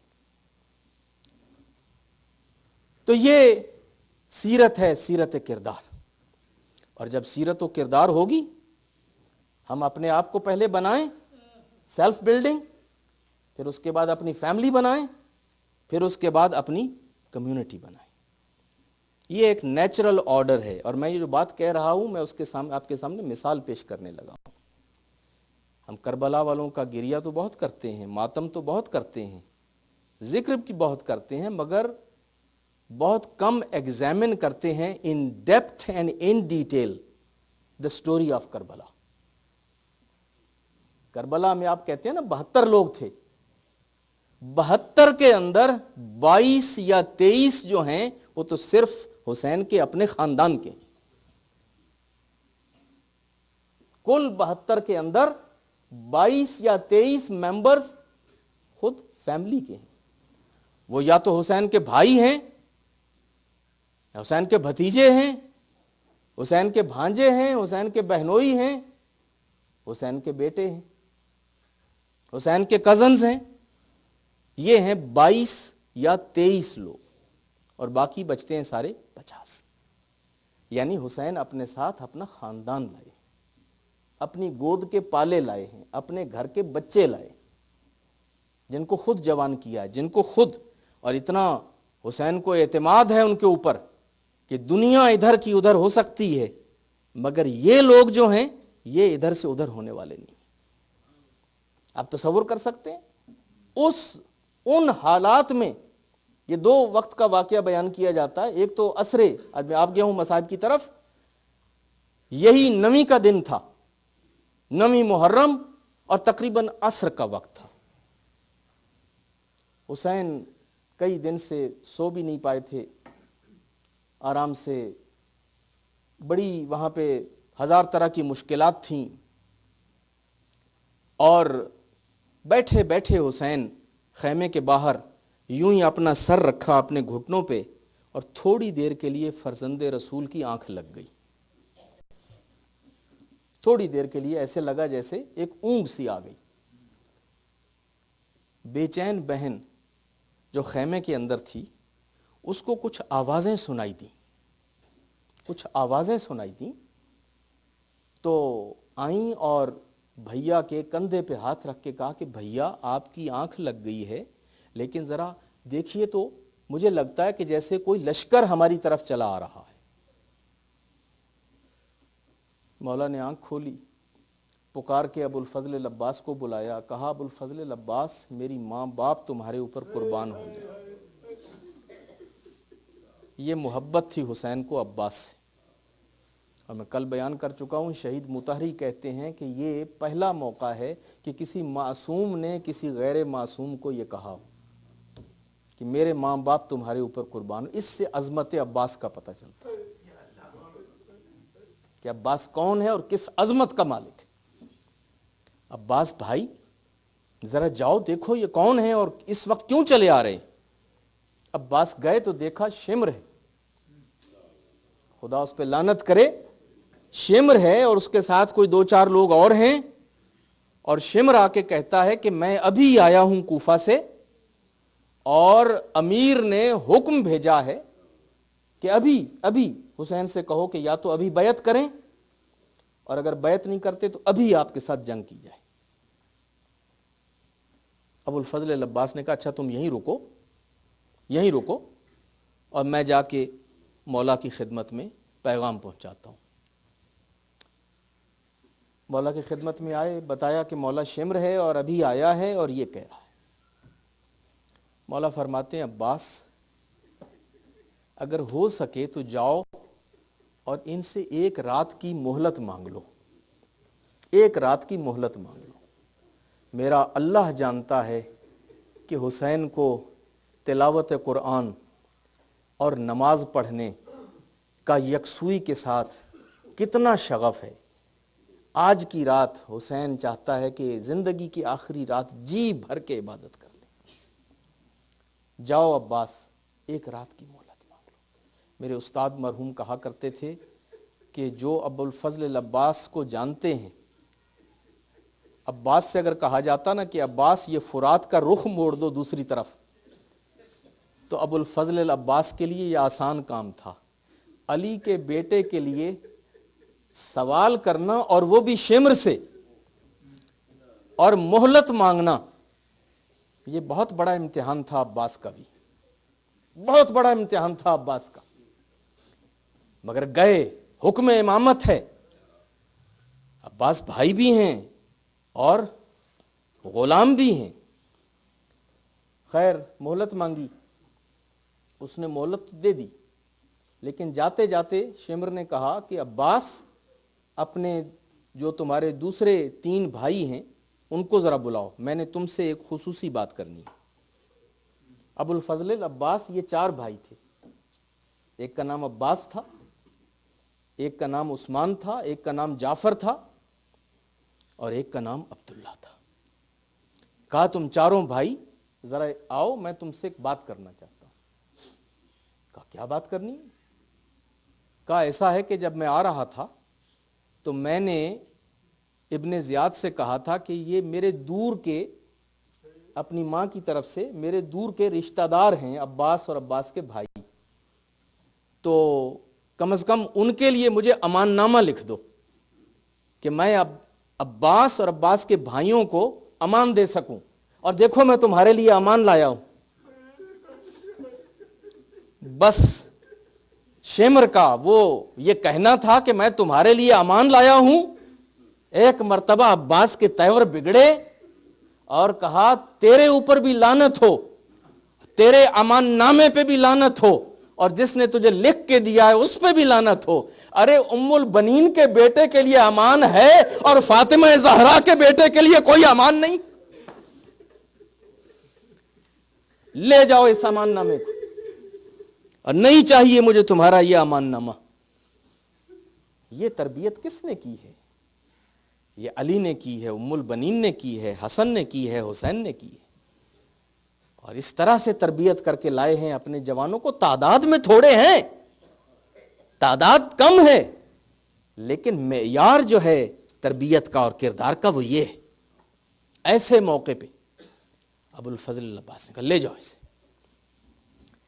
تو عزیزان گرامی، مصائب کی اگلی روایت پڑھنے سے پہلے میں آج کی مجلس کا پیغام دے دوں. امتحان سے کامیابی کے لیے علم چاہیے، کردار چاہیے. اور کردار جو ہے ہمیں اپنا بھی بنانا ہے، اپنے بچوں کا بھی بنانا ہے، اپنی کمیونٹی کا بھی بنانا ہے. اور پھر ہمیں حسینیت نام ہے سوسائٹی کے ساتھ انگیج کرنے کا، اور اپنی سوسائٹی کی جو ذمہ داریاں ہیں ان کے ادراک کا. فرق کیا تھا حسین کے درمیان اور ابن عباس کے درمیان؟ فرق کیا تھا حسین کے درمیان اور عبداللہ ابن عمر کے درمیان؟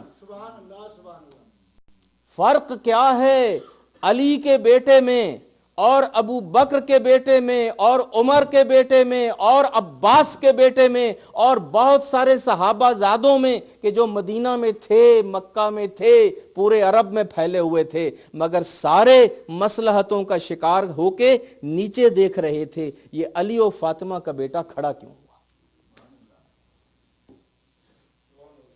سب آئے تھے منع کرنے کے لیے، بڑا خطرناک ہے، وقت مناسب نہیں ہے، حالات مناسب نہیں ہیں، خطرناک ہے، چھوڑیے، آپ اپنے کام سے کام رکھیے. عبداللہ ابن زبیر جا کے مکہ کے اندر خانہ خدا کے اندر معتکف ہو کے بیٹھ گئے. عبداللہ ابن زبیر بھی تو تھے، عبداللہ ابن عمر بھی تھے، عبداللہ ابن عباس بھی تھے، اور عبد الرحمن ابن ابو بکر بھی تھے. میں بڑے بڑوں کے نام بتا رہا ہوں، اور بھی بڑے تھے. لیکن ہر کسی کو یا تو یہ ہے کہ مسجد میں بیٹھ کے بس اب اللہ اللہ کریں گے، یا سب سے بڑی مسجد میں آ کے پناہ لے لی مسجد الحرام کے اندر، اور اب ہمارا سیاست سے کوئی تعلق نہیں، سوسائٹی سے کوئی تعلق نہیں، معاشرے سے کوئی تعلق نہیں، بس اللہ اللہ کریں گے. سیاست سے ہم اپنا کوئی مطلب نہیں رکھیں گے، سوسائٹی سے کوئی مطلب نہیں رکھیں گے. لیکن حسین نے ہمیں کیا درس دیا؟ جب سوسائٹی میں بگاڑ پیدا ہو، جب سوسائٹی میں یزید جیسے حاکم آ جائیں، جب سوسائٹی کا حاکم یزید ہو جائے، تو پھر احرام باندھ کے حج کرنے کے لیے، منا و عرفات میں جانے کے لیے، اب سج دھج کے جہاد کرنے کے لیے کربلا میں. یہ درس ہے حسین کا. حسین مصلحتوں کا شکار نہیں ہوتے، حسین گوشہ نشینی کی زندگی بسر نہیں کرتے، حسین اپنے لبوں کو مہر نہیں لگاتے، حسین صوفی نہیں بنتے، حسین صرف اپنے عابد و زاہد نہیں بنتے. وہ سب کچھ تھے، لیکن حسین بتاتے ہیں کہ تمہاری ذمہ داریاں معاشرتی ہیں، تمہاری ذمہ داری ہے عالم اسلام کو بچاؤ، مسلمانوں کو بچاؤ، مسلمانوں کی ہدایت کرو، اور یزید جیسے جابر اور ظالم حکمران کے سامنے کھڑے ہو کے کلمہ حق کہو. لیکن آج تشیع کو کیا ہو گیا ہے؟ صدیوں سے ہم نے یہ میسج گم کر دیا، اور ہم اسی میں پڑ گئے کہ ہم تھوڑے ہیں، ہمیں صرف اپنی آزاداری کرنی ہے، ہمیں صرف جلوس نکالنا ہے، ہمیں صرف ذوالجناح نکالنا ہے. اگر ہم پالیٹکس میں پڑے، اگر ہم نے آواز بلند کر دی، پالیٹیشین ناراض ہو گئے، حکومت ناراض ہو گئی، سیاستدان ناراض ہو گئے، ہمارے جلوس پہ پابندی لگ جائے گی، ہماری آزاداری پہ پابندی لگ جائے گی، ہمارے ماتم پہ پابندی لگ جائے گی، ہمارے ذوالجناح پہ پابندی لگ جائے گی. ہم نے دنیا کو کہا کہ ہمارا دنیا سے کوئی مطلب ہی نہیں، ہم خالی صرف حسین حسین کریں گے، لیکن ہمارا اس وقت کی دنیا سے اور اس وقت کے جو مسائل ہیں ان سے کوئی تعلق نہیں. یہی ہو رہا تھا نا کئی سو سال سے یہی کچھ ہو رہا تھا. لیکن فاطمہ زہرا کا ایک بیٹا کم میں کھڑا ہوا موسیٰ کاظم کا ایک بیٹا، اور اس نے دنیا کو بتا دیا کہ اگر ظالم کی آنکھ میں آنکھ ڈال کے اگر آج کی بات نہیں کرنی ہے تو خالی حسین سے پھر کوئی فائدہ نہیں.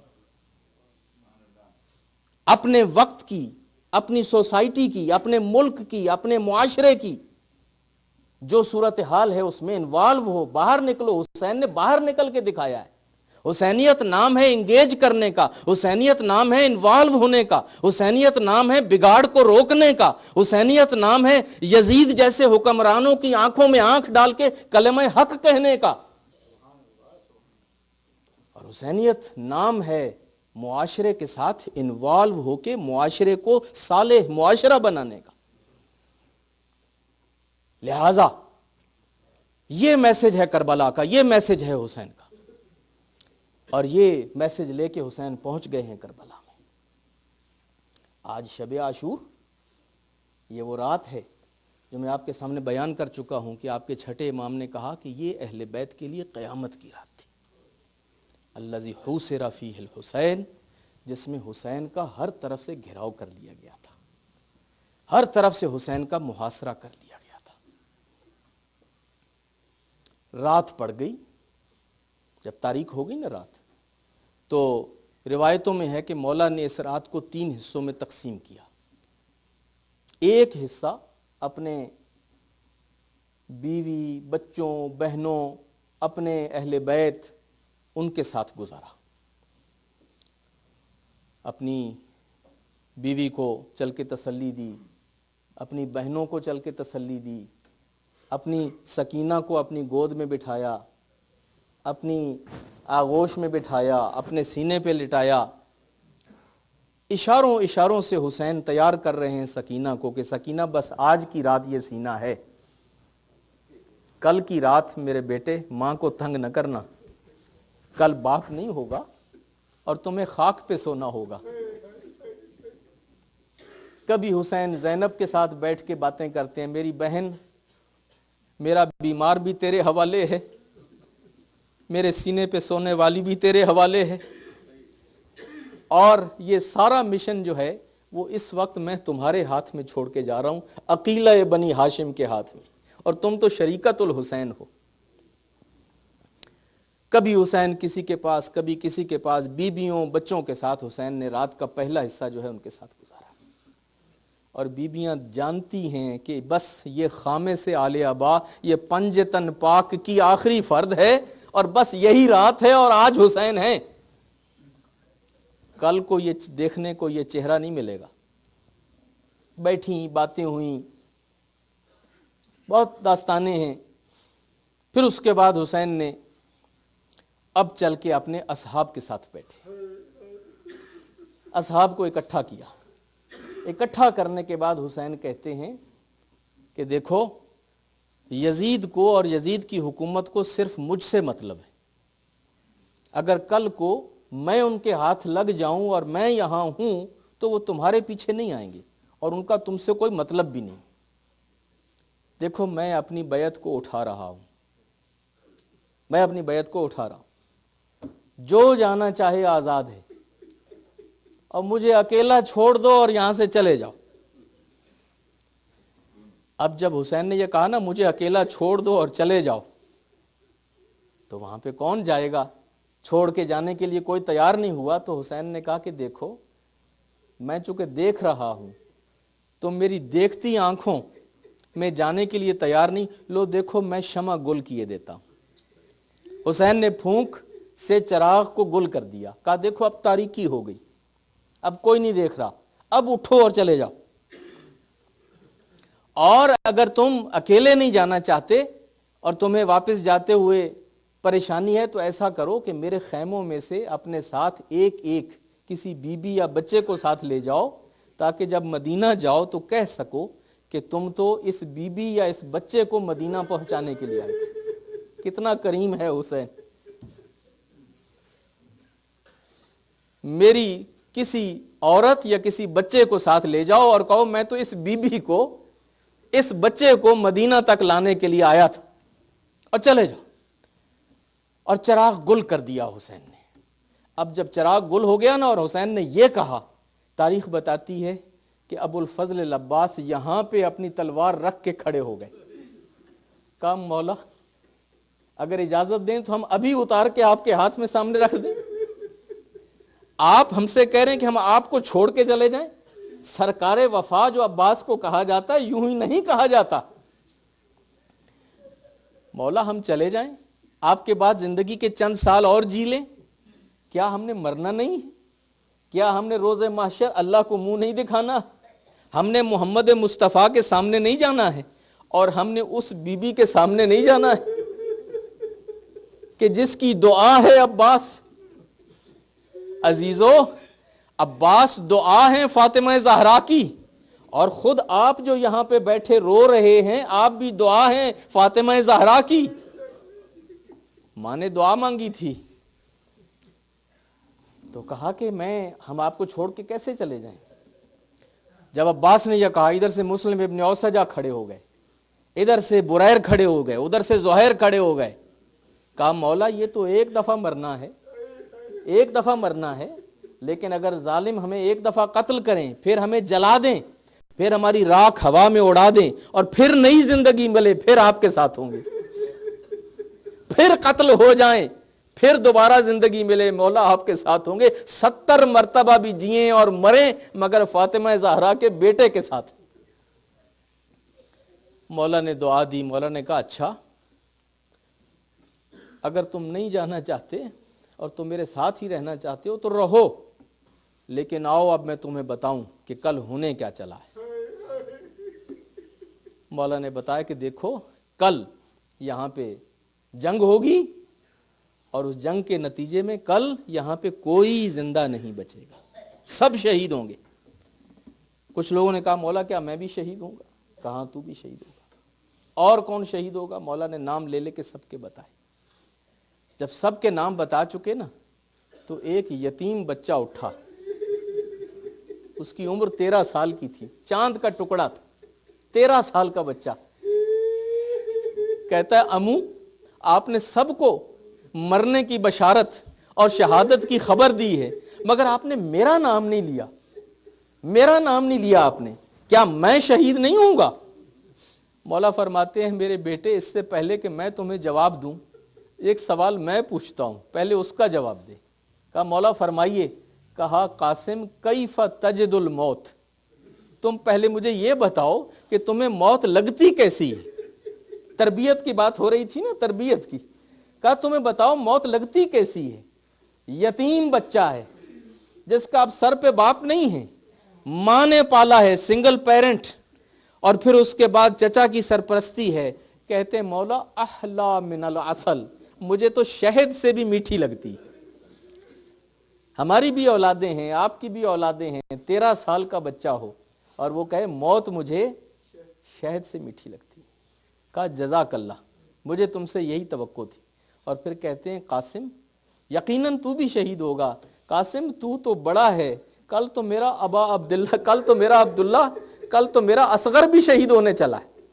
اب جب قاسم کو یہ خبر ملی نا، اپنی شہادت کی تو خوش ہو گئے تھے، لیکن جیسے پتا چلا کہ ہمارا علی اصغر بھی شہید ہونے لگا ہے تو ایک مرتبہ ہاشمی غیرت جو ہے وہ جلال میں آتی ہے، اور کہتے ہیں کیا ابو یہ دشمن جو ہے یہ ہمارے خیموں میں گھس جائیں گے؟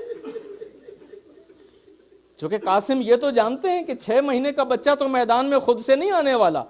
کہا کیا یہ ہمارے خیموں میں گھسیں گے اور وہاں پہ چل کے میرے بھائی علی اصغر کو شہید کریں گے؟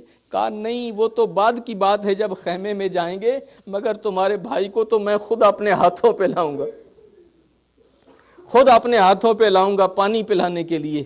اور پھر اس کے بعد جو ہونا ہے، خیر یہ داستان ہے۔ صحابہ کو دعا دی اور ایک فخر کا جملہ کہا حسین نے کہا آدم سے لے کے آج تک تمہارے جیسے صحابہ کسی نبی کو بھی نصیب نہ ہوئے، نہ میرے نانا کو نصیب ہوئے، نہ میرے بابا کو نصیب ہوئے، نہ میرے مرحوم بھائی حسن کو نصیب ہوئے۔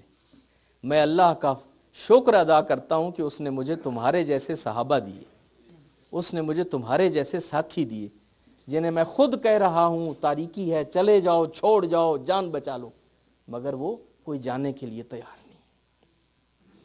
یہ رات صحابہ کے ساتھ گزارنے کے بعد اتنا حصہ، پھر حسین اپنی عبادت میں مصروف ہو جاتے ہیں۔ روایت بتاتی ہے کہ رات کو جب قرآن پڑھا جا رہا تھا تو قرآن پڑھنے کی اور نوافل پڑھنے کی آواز خیام حسینی سے یوں آ رہی تھی جیسے یہ شہد کی مکھیوں کے بھن بھنانے کی آواز آتی ہے چھتے کے سے، چھتے کے پاس جو جیسے شہد کی مکھیاں ان کی آواز ہوتی ہے نا، اس طرح کی آواز آ رہی تھی تلاوت قرآن اور نوافل کی. اور وہ بیمار جو غش میں پڑا ہوا تھا نا، اچانک اس کی آنکھ کھل گئی اور کانوں میں آوازیں آئیں. کہا یہ آوازیں کس کی ہیں جو ہمارے کانوں میں آ رہی ہیں اور ہمارے خیمے کے اندر اور ہماری پھوپھیوں اور ماؤں بہنوں کے کانوں میں آ رہی ہیں؟ چونکہ اب شب عاشور مولا نے خیمے جو ہے سب نزدیک کروا دیے تھے خطرے کے پیش نظر. کہا کہ آپ کے بابا کے اصحاب ہیں اور وہ تلاوت قرآن کر رہے ہیں. بیمار نے کہا کہ میرا یہ پیغام پہنچایا جائے بابا تک کہ اگر برا نہ منائیں تو اپنے صحابہ کے خیمے ذرا دور کر لیں. کہا کیوں؟ کہا اس لیے کہ ان کی تلاوت قرآن کی آواز میری پھوپھیوں کے کانوں تک آ رہی. ہائے غیرت سجاد، ہائے غیرت بیمار. اب جب سجاد کا یہ پیغام آیا نا حسین کے پاس تو حسین کی آنکھوں میں آنسو بھی آ گئے اور کل کا منظر بھی ذہن میں آ گیا. کہا میرے بیٹے کو جا کے کہو سجاد آخری رات ہے میرے صحابہ کی، آج کی رات برداشت کر لے، کل تو جانے اور تیری پھوپھیاں جانے. کل تو جانے اور تیری پھوپھیاں جانے، آج کی رات جو ہے اس کو برداشت کر لے میرا بیٹا، یہ میرے صحابہ ہیں اور یہ تلاوت قرآن کر رہے ہیں. عبادت ہو چکی. حسین نکلتے ہیں خیمے سے نکلے اور نشیب کی طرف چل دیے اکیلے. اور یہ چاہنے والے صحابہ ہیں جو خود سے حسین کے آس پاس کھڑے ہیں اور دیکھ رہے ہیں کہ مولا پہ کہیں کوئی حملہ نہ ہو جائے. روایت بتاتی ہے مولا چلتے چلتے جب نشیب میں گئے نا تو قدموں کی آہٹ سنائی دی اور لگا کہ جیسے پیچھے کوئی آ رہا ہے. مڑ کے دیکھا، کہا کون آ رہا ہے؟ کہا مولا میں نافع آ رہا ہوں، مولا میں نافع آ رہا ہوں. کہا نافع؟ میں اکیلا نکلا تھا، میں اکیلا جانا چاہتا تھا، تو کیوں آ رہا ہے؟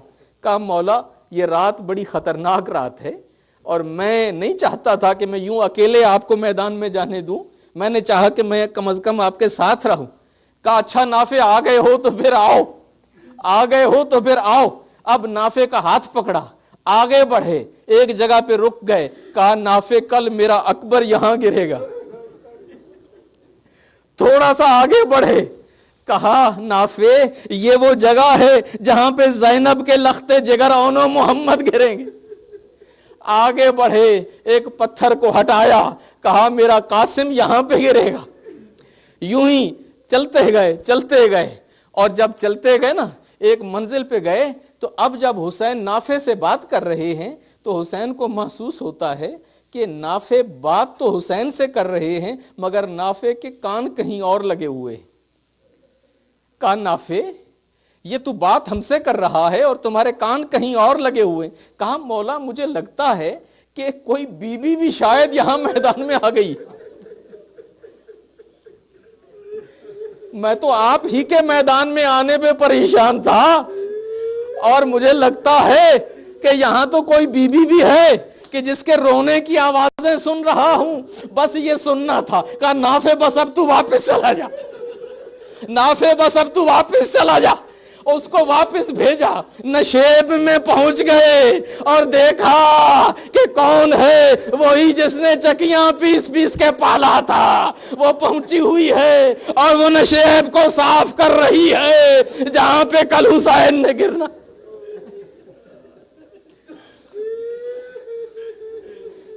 جی بھر کے رو لو، آج کی رات رونے کی ہے اور رونے میں شرم نہ کرو. امام صادق نے کہا ہے میرے بابا کو یوں رویا کرو جیسے بوڑھی عورت اپنے جوان بیٹے کو روتی. جیسے کسی بوڑھی عورت کا کوئی جوان بیٹا شہید ہو جائے، قتل ہو جائے تو جیسے بوڑھیا ماں اپنے جوان بیٹے کے بین ڈالتی ہے اور روتی ہے، یوں رویا کرو حسین کو. عزیزو رات گزر گئی، اب رات گزر گئی ہے اور آذان کا وقت ہوتا ہے. اور آپ جانتے ہیں کہ عاشور کے دن صبح سویرے آذان کس نے کہی تھی؟ یہی صاحبزادے 18 سال کا جوان بیٹا، ام لیلہ کا بیٹا علی اکبر علی اکبر کو کہا بیٹا آؤ آزان کہو. علی اکبر آئے, اللہ اکبر اللہ اکبر. علی اکبر نے آزان کہنا شروع کی. ایک ایک بی بی خیمے کے اندر اس قنات کے پیچھے بیٹھی ہے اور اکبر کی آزان کو سن رہی ہے. مرحوم کہا کرتے تھے, کہتے تھے آج ماں کا جی یہ چاہتا تھا علی اکبر کی آزان اتنی لمبی ہو جائے, علی اکبر کی آزان اتنی لمبی ہو جائے کہ ماں سنتی رہے, بہنیں سنتی رہیں اور علی اکبر کی آزان ختم نہ ہو. عزیزو, علی اکبر نے آزان کہی, آزان کے بعد نماز ہوئی اور نماز کے بعد نماز کے تعقیبات میں پھر عاشورہ کا جہاد ہوتا ہے. چھوٹی سی فوج ہے مگر اس میں بھی ڈسپلن دیکھیے, اور حسینیت نام ہے ڈسپلن کا, حسینیت نام ہے نظم و ضبط کا. ارے یہ تھوڑے سے لوگ تھے مگر اس میں بھی مولا نے میمنہ کا سردار زہیر ابن کین کو بنایا. زہیر ابن کین جو ابھی راستے میں شامل ہوئے تھے, یہ اتنا کریم ہے میرا مولا. زہیر ابھی راستے میں ساتھ شامل ہوئے تھے, میمنہ کا سردار زہیر کو بنا دیا, میسرہ کا سردار حبیب ابن مظاہر کو بنا دیا اور اپنا علم لا کے اپنے علمدار کے ہاتھ میں پکڑا دیا اور کہا ابو الفضل العباس یہ علم تیرے ہاتھ میں ہوگا, تو بابا علی کا وارث ہے اور آج وہی رول جو علی پیغمبر کے لیے ادا کرتے تھے تو میرے لیے ادا کر رہا ہے. میرے بھائی عباس, علم تمہارا, یہ فوج ادھر سج گئی, ادھر کی فوج ادھر سج گئی. عزیزو, صبح سے جہاد شروع ہوا. پہلے اصحاب گئے, ایک ایک کر کے نثار ہوتے رہے. جب سارے اصحاب شہید ہو گئے نا تو پھر اب آل کی باری آتی ہے, خاندان کی باری آتی ہے. ایک ایک کر کے جانا شروع ہوئے. سب سے پہلے علی اکبر آتے ہیں. علی اکبر جب داغ مفارقت دے گئے, سینے میں برچھی کا پھل کھا کے وہ ہم شکل پیغمبر ایڑیاں رگڑ رگڑ کے جب اس دنیا سے چلا گیا تو پھر اس کے بعد جو ہے اونو محمد آتے ہیں, اس کے بعد قاسم آتے ہیں, اس کے بعد اور سارے اصحاب اور اپنے اہل بیت کے افراد آتے ہیں. یہ سارے ایک ایک کر کے شہید ہوتے رہے اور پھر وہ وقت آ گیا عزیزو کہ اب صرف دو بھائی رہ گئے ہیں, ایک حسین ہے اور ایک ابو الفضل العباس ہے. اب کربلا کے میدان میں ان دو بھائیوں کے سوا کوئی تیسرا نہیں ہے اور حسین کی ساری حمایت و نصرت اب اکیلا ام البنین کا بیٹا کر رہا ہے, اکیلا ام البنین کا بیٹا کر رہا ہے. اور جب تک عباس زندہ رہے نا, جب تک عباس زندہ رہے کسی کو ہمت نہیں ہوئی تھی کہ چل کے حسین پہ حملہ کر دے. یہی وجہ ہے کہ جب شہادت امام حسین کی خبر واپس پہنچی تھی نا مدینہ میں اور ام البنین کو یہ خبر ملی تھی کہ حسین شہید ہو گئے تو ام البنین مانتی نہیں تھی کہ میرے عباس کے ہوتے ہوئے فاطمہ کا حسین کیسے شہید ہو گیا. ام البنین کو جب بتایا گیا نا کہ حسین شہید ہو گئے, کہا ہو نہیں سکتا, حسین کیسے شہید ہو گئے, میں نے تو حسین کا ہاتھ اپنے عباس کے ہاتھ میں دیا تھا.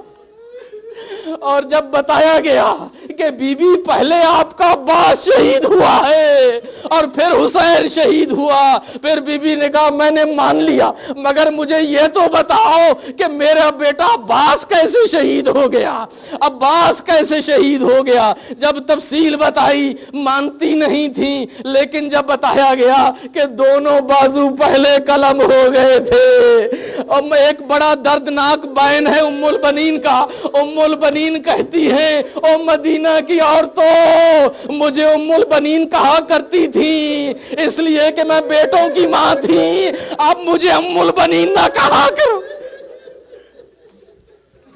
اب مجھے ام البنین نہ کہا کرو, اب تو میرے بیٹے خاک کربلا میں سو چکے ہیں, مجھے ام البنین نہ کہو. اور پھر ایک بین کرتی تھی, کہتی تھی میرے بیٹا عباس, میرے بیٹے مجھے پتا چلا ہے کہ تیرے بازو پہلے قلم ہو گئے تھے, میں ماں ہو کے جانتی ہوں, ارے تیرے بازو ہوتے تو کوئی تیرے نزدیک نہیں آ سکتا اور تو کبھی حسین کو شہید نہیں ہونے دیتا.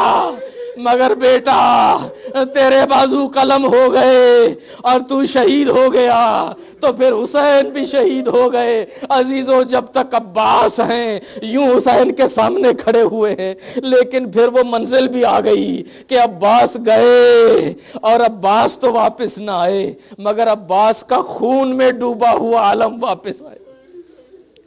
پھر عباس کا خون میں ڈوبا ہوا علم واپس آیا۔ اب حسین اکیلے ہو گئے، اب حسین اکیلے ہو گئے۔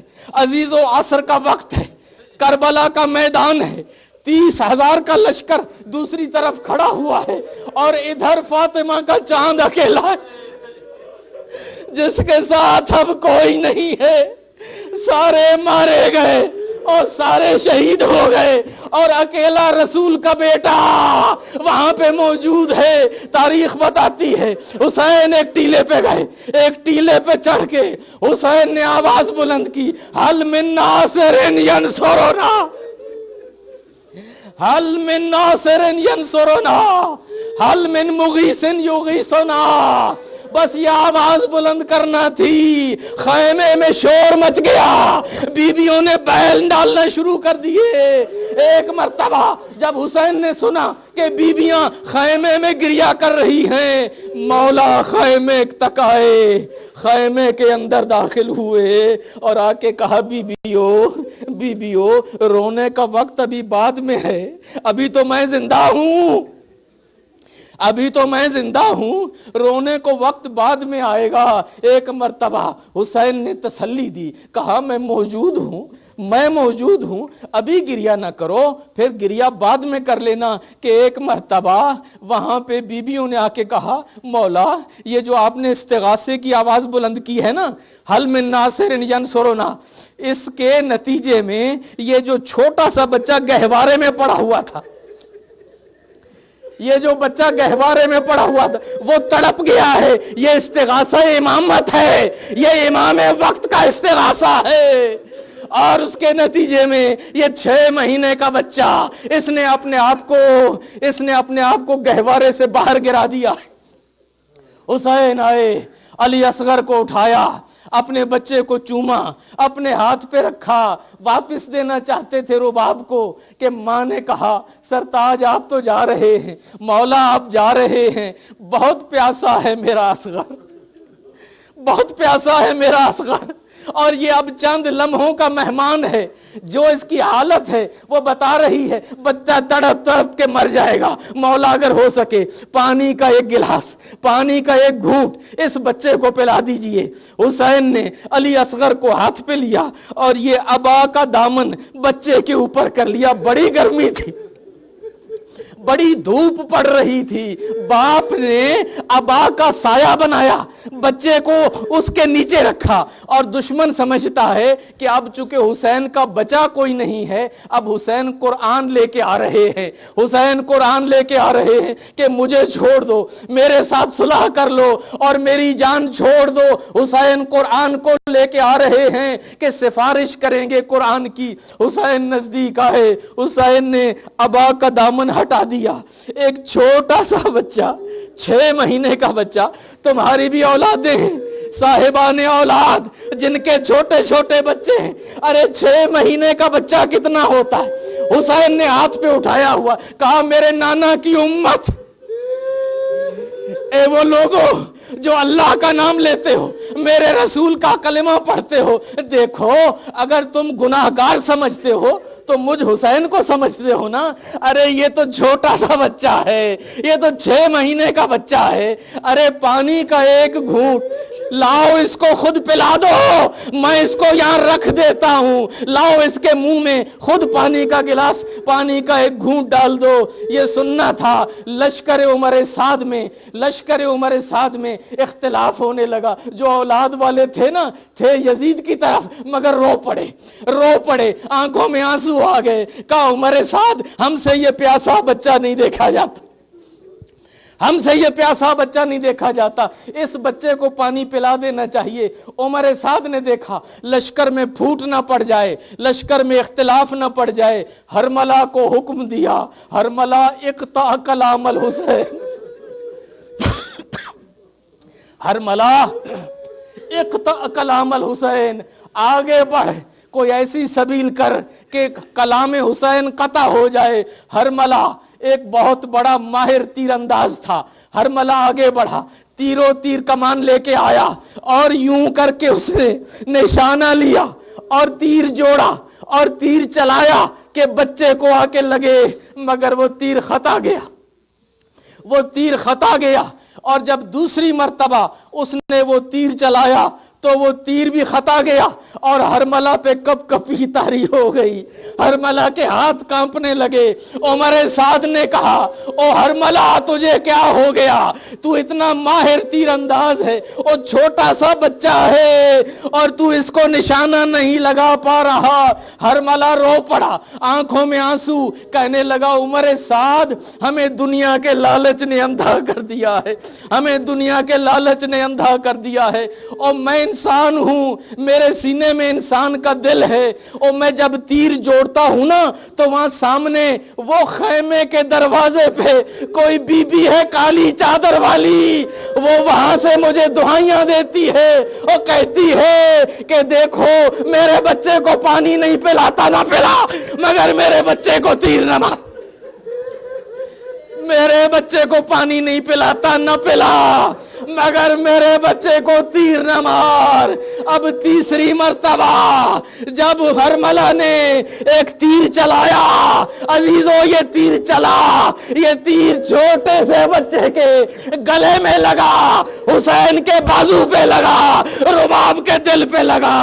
عزیزو بچہ ہاتھوں پہ پلٹ کے رہ گیا، بچہ ہاتھوں پہ یوں پلٹ کے رہ گیا۔ حسین نے بچے کو سینے سے لگا لیا، بچے کو سینے سے لگا لیا۔ انا للہ و انا الیہ راجعون۔ اب حسین نے ہاتھوں پہ اصغر لے رکھا ہے، اصغر کو لے کے حسین خیمے کی طرف چلے اور پھر خیال آیا کہ اس ذبح شدہ بچے کو، اس 6 مہینے کے بچے کو اس حالت میں اس کی ماں کیسے دیکھے گی۔ آگے بڑھ کے حسین پیچھے آ گئے، حسین پیچھے ہٹائے، پھر خیال ہوا، پھر خیمے کی طرف گئے، پھر پیچھے ہٹے۔ کل اعمال عاشورہ میں صبح کے وقت جب تم اعمال کرو گے تو تم دیکھو گے ہم 7 مرتبہ انا للہ و انا الیہ راجعون کہتے ہوئے کبھی آگے جائیں گے اور کبھی پیچھے آئیں گے۔ یہ طریقہ تھا حسین کا، حسین کبھی آگے جا رہے ہیں اور کبھی پیچھے آ رہے ہیں۔ ایک مرتبہ حسین نے دیکھا ماں دیکھ نہیں سکے گی، حسین نے اپنی تلوار سے ایک چھوٹی سی، ایک ننھی سی قبر کھودی اور اس میں اصغر کو گاڑ دیا، اصغر کا خون لیا، اپنے ماتھے پہ ملا، اپنی ریش مبارک پہ ملا، اپنے لباس پہ ملا، اور اس کے بعد حسین دروازے پہ آ گئے۔ خیمے کے باہر رباب، اے زینب، اے ام کلثوم، اے سکینہ آؤ، میں آ گیا۔ ایک مرتبہ جو دیکھا حسین کی یہ حالت دیکھی، حسین کے ماتھے پہ خون، حسین کے چہرے پہ خون، حسین کے لباس پہ خون۔ مولا اصغر کہاں ہے؟ کہا اصغر اپنی دادی فاطمہ زہرا کی گود میں۔ الا لعنت اللہ علی قوم الظالمین وسیعلم الذین